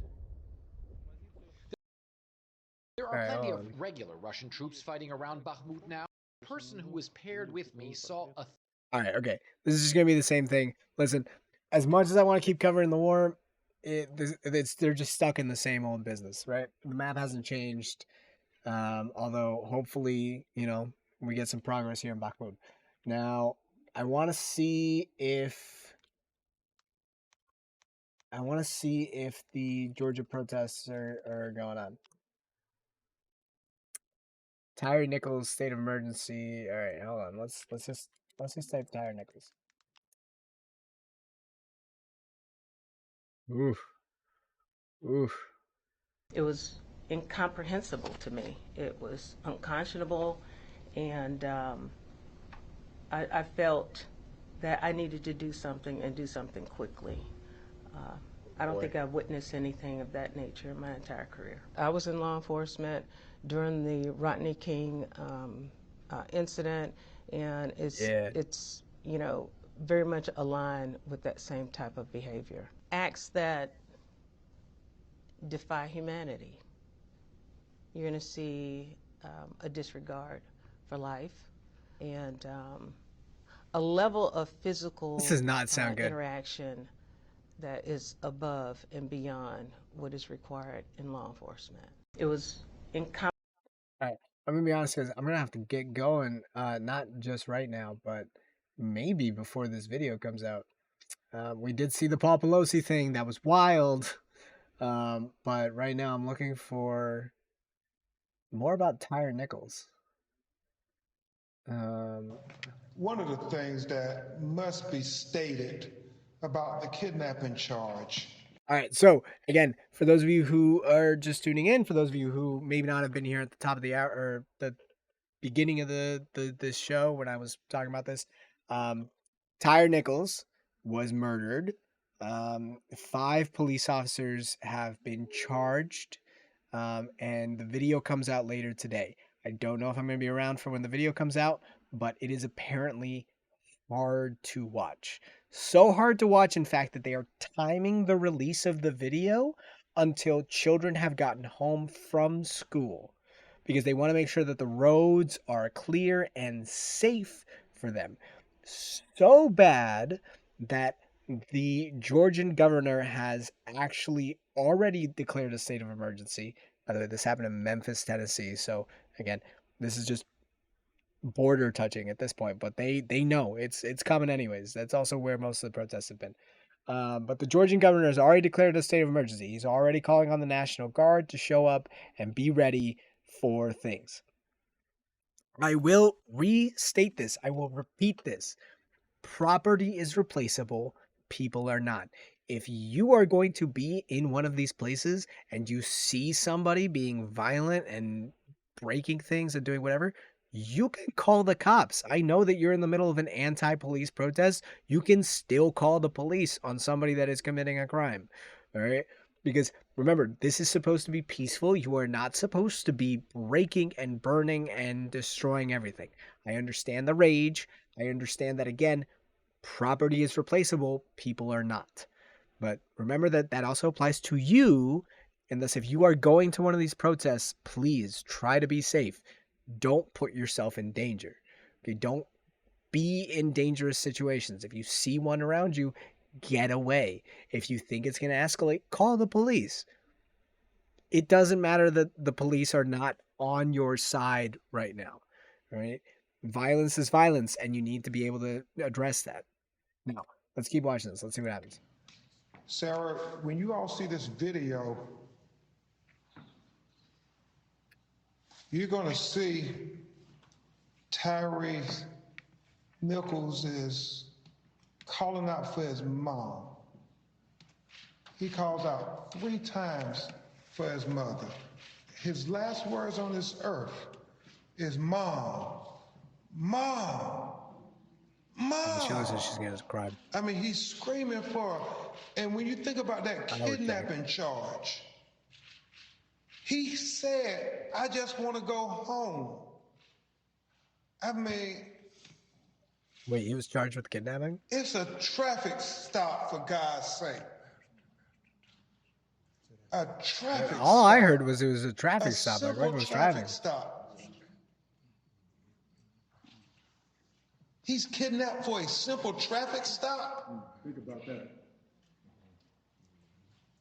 I mean, Oh, he was kidnapped. yeah, this is such an important case. Oh shit. Such an important case.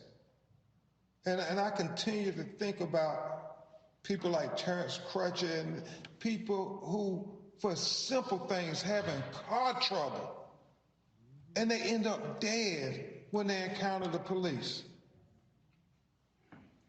Corey Jones having car trouble. When black people have simple encounters with police, they end up dead. We don't hear about these things with our white brothers and sisters. We don't see the videos of the police doing the most. We did see one video of one of our white brothers and sisters getting viciously assaulted by a police officer. All right. Police officers have not been trained to treat you as a human being. They're trained to treat you as a threat. And to keep yourself alive, you have to remain calm. And I know that the burden should not be on you. It should be on a police officer. But the way they are trained, the way that this system works right now, you are in danger in a police interaction. Keep your calm, keep your cool. If anything happens, bring it up to the judge, not the police officer. You're just asking for problems. And if you really feel like you are afraid for your life, you are within your right to say that. And you're within your right to ask them to get a supervisor or superior or whatever it is. Like, you're within your right to ask for there to be more of them around.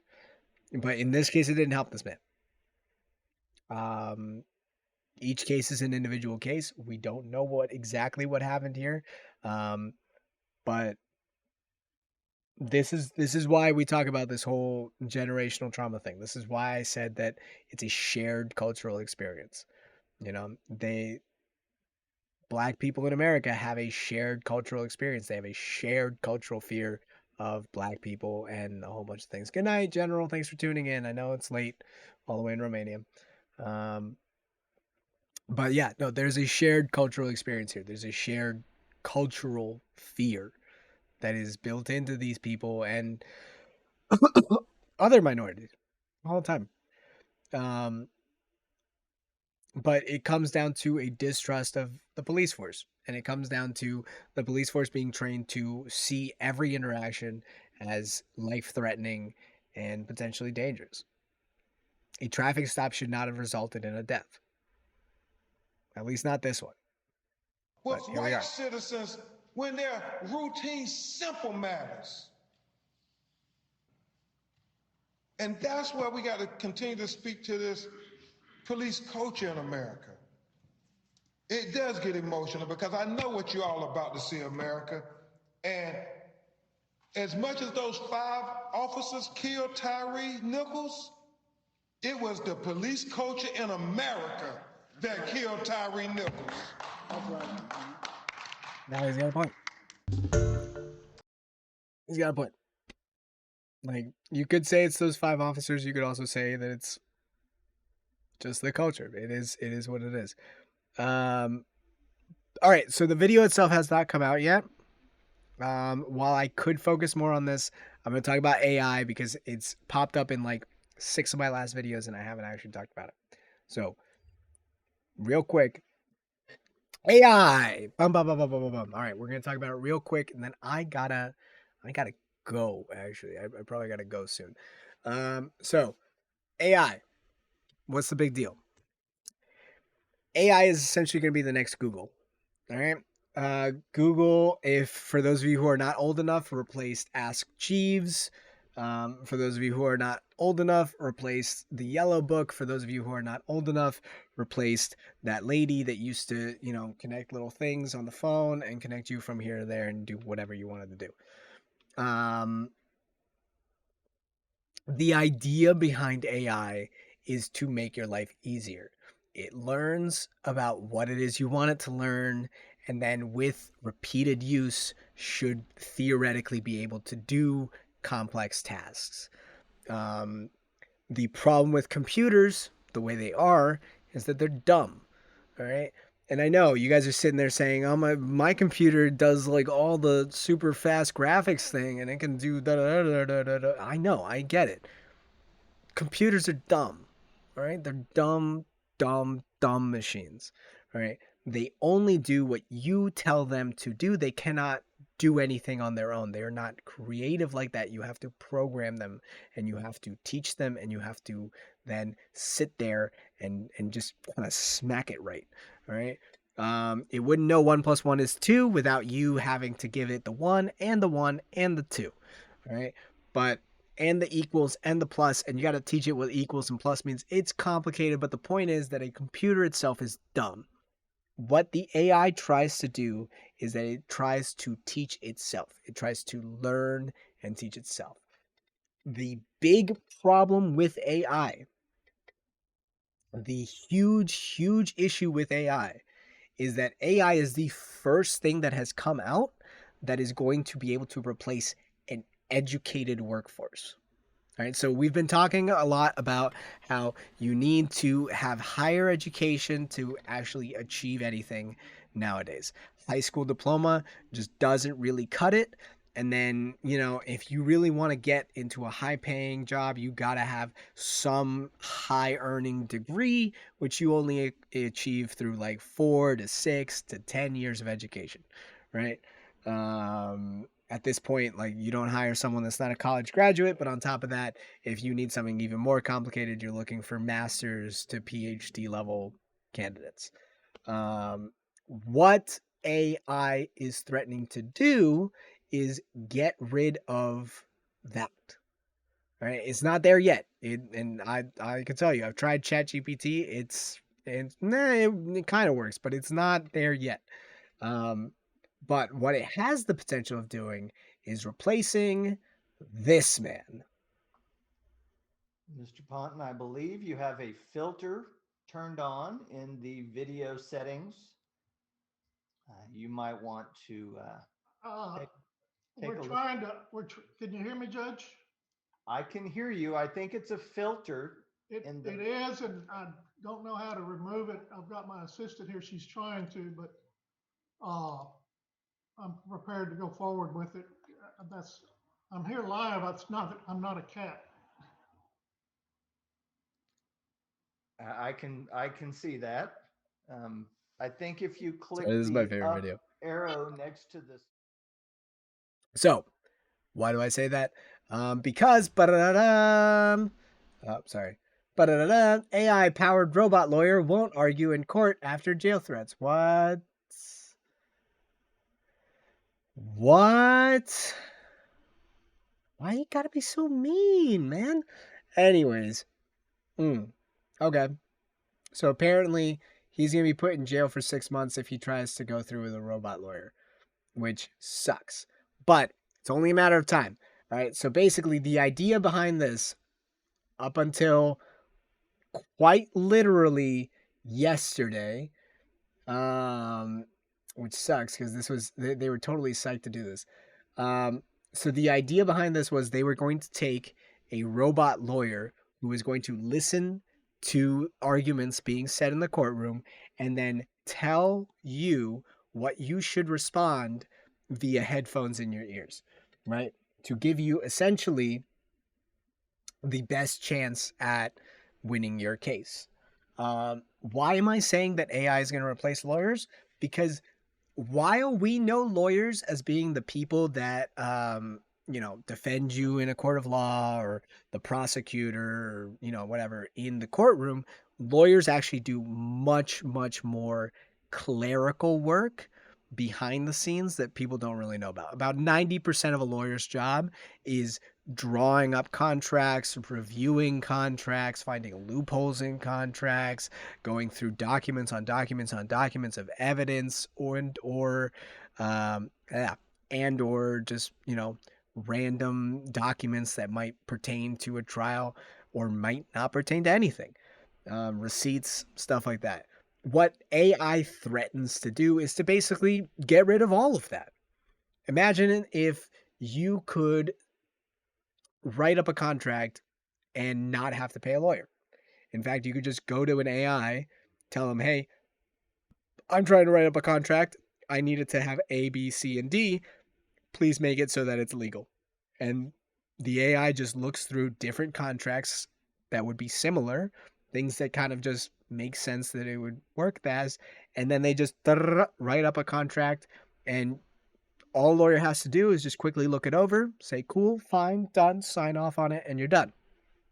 Now, this is just one example. AI can replace a lot of things, but this is just one quick example. So one of the largest and most influential tech conferences in the world, CES 2023, kicks off in Las Vegas today. And one area that's been getting a lot of attention is artificial intelligence. Microsoft is just one of the companies investing in this area. According to some reports, the company is planning to launch an AI-powered version of its search engine using a program called ChatGPT. So I want to bring in Pete Erickson. He'll be attending the conference, and I am personally very jealous. He's the founder of the tech company Motive. I've always wanted to go, and I got to figure out how to get there. She's like an early adopter of every single, even the stuff that like you think is not going to be useful at all. She has it. My basement is littered with the gadgets of great expectations. Yeah, it's a graveyard. Okay, let's keep going. But never heard of it before. So I need you to give people like a basic explainer and tell us why people are so excited about this. Absolutely. Well, thanks so much for having me on. And people are excited about this technology because it's so disruptive. GPT stands for Generative Pre-trained Transformer. So it's a very geeky name. But essentially what it does is it uses a lot of data from the internet, and it can have a conversation with us. We can ask it a question or a prompt, and it can give us a detailed answer.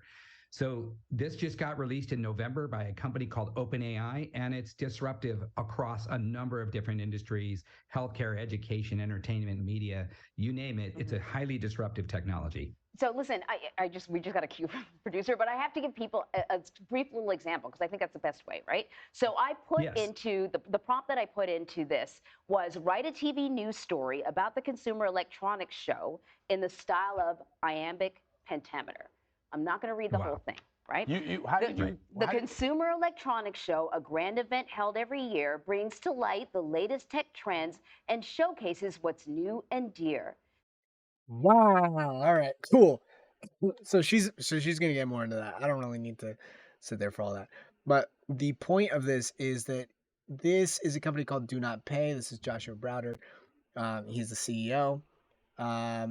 He is trying out this idea of making a robo lawyer. Right now it's at $210 million, which is nuts. But the idea is that you would be able to basically fight a legal battle on your own without a lawyer, right? And that is literally just the beginning of this. So if we were able to get rid of lawyers, here on. Hey, it's a AI app for next month for a speeding ticket. That isn't happening anymore. As you heard, he's being threatened by lawyers. The threats have gotten worse since we talked 2 weeks ago. Joshua is back with us. So help us understand what's happened and why the app is no longer going to argue this case. Yeah, what happened? The lawyers have chased the robot out of the courtroom. When I started tweeting about this case a few weeks ago and was on your show, etc., lawyers were just going crazy. And so they were messaging me on Twitter, posting on Twitter saying, prosecution, prison time, abs under investigation, unauthorized practice of law. You're allowed to represent yourself. I'm phoning up every state bar in every city to get this shut down. And unfortunately, lots of different over-regulated state bars like California and elsewhere threatened us. And all these state bars said, if you go through with this, we're going to prosecute you. We're going to refer you to the district attorney, and you could get up to 6 months in jail. So we understand there were state bars and lawyers that threatened you because you wouldn't even tell us where these cases were. They didn't know if it was in their state or not, and they still threatened you? Yeah, I underestimated the persistence of the greedy lawyers. I didn't realize. He knows what he's talking about. Like, he's right. It's a threat. It's a legitimate threat to their entire business, right? Because lawyers, and especially the high priced fancy lawyers, their entire business model is centered around being able to charge a ridiculous price for something that you just cannot get elsewhere. In fact, the private lawyers outnumber public defendants so much that public defendants sometimes only get about 5 minutes with each of their clients, right? And this would break that. This would literally completely remove the need for most lawyers in most cases. Joshua, Joshua, here's the deal, okay? We get that you have a British accent. The rules are different in the UK. Never underestimate the greed of lawyers in America. Yeah, I mean, you look at all these cases like with the crypto exchanges, the only people that win are the lawyers whenever there's justice. And I feel like they feel threatened by this experiment. If the AI was to win, and we believe it was going to win, it would have encouraged courts to loosen the rules, and that's the last thing they want. This whole thing is... It's interesting, right? Because you guys have an app that was designed to help people contest parking tickets and speeding tickets and the like. But when you expand out AI, this concept, this company that has Chat GPT, which is supposed to be AI pretty much for everything that can be written. Oh boy. Their AI, this Chat GPT, passed the bar exam. It was able to pass law school. I can only imagine how threatened lawyers are by that. Yes, could you imagine not having to pay $1,000 an hour for a lawyer and instead just type in something to GPT? And so what we're... And this is the threat. This is the threat. You know, we are threatening people's livelihoods with this shit. And they know it. That's why they're coming after this so hard. All right, we're not going to get too far into that. But the point is, lawyers aren't the only ones on the bar here. All right. The problem is that people don't realize AI is not there to replace you. It's supposed to be a tool. And technically, it would help lawyers if they just saw it as helping them instead of replacing them, because they would be able to do some of the more burdensome tasks a lot faster and then spend more time actually looking at, the things they really need to look at. It's the same thing with doctors. Some doctors spend a lot of time just, trying to figure out the case history, trying to figure out, what is the best treatment for your specific condition. A lot of that can be done with ChatGPT. Let's see, it says in the next 5 years, it's likely that AI will begin to reduce employment for college-educated workers. As the technology continues to advance, it will be able to perform tasks that were previously thought to require a high level of education and skill. So essentially what this is saying is that you can do stuff that normally you wouldn't be able to just because of ChatGPT, AI. And by the way, it's super easy to try. You just go to chatgpt.com or openai.com. You just say try ChatGPT. It's chat.openai.com. You log in, you make an account, and then you can ask it almost anything you want. And when I tell you it gives you a detailed answer, I mean detailed. Like some of the stuff we talked about today, you could ask it and it would give you a very, very, very clear rundown. Now, there are some questions out there, like specifically, is it biased? Does it only, because it only gets information from the internet. So there is a chance that the information it's getting is not going to be, exactly accurate. But at the same time, what you got to admit is that it's a hell of a lot better than Google. And it's a hell of a lot better than paying a lawyer $1,000 an hour for something you might not even really need, right? If you're just going over there to fight a speeding ticket, I don't want one of those high-priced lawyers. I want a robot lawyer.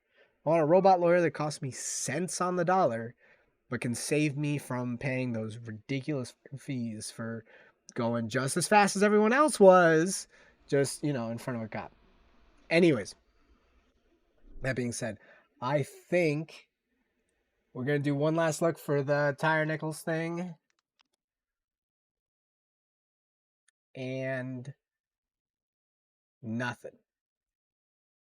Yeah, nothing. So, video still hasn't been released. A lot of people are saying it's brutal. But I'm going to have to call it here. Guys, it was a lot of fun. I am back on Fridays. If you guys want to subscribe, I don't have anything yet for subscriptions, but I will eventually. And I'm going to try to do a self-care podcast. We're going to talk about self-care, not therapy, but self-care. We're going to talk about how to take care of yourself. That is coming either on Monday or Wednesday. I'm not entirely sure. It might come on a Thursday. I'm still trying to figure out the exact date on that. But thank you. Thank you for coming. Thank you for tuning in. Thank you for talking to me.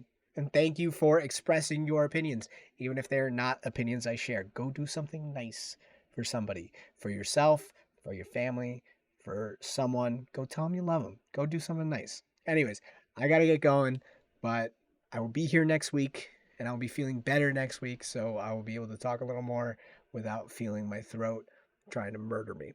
But thank you for tuning in, and I will catch you all next time.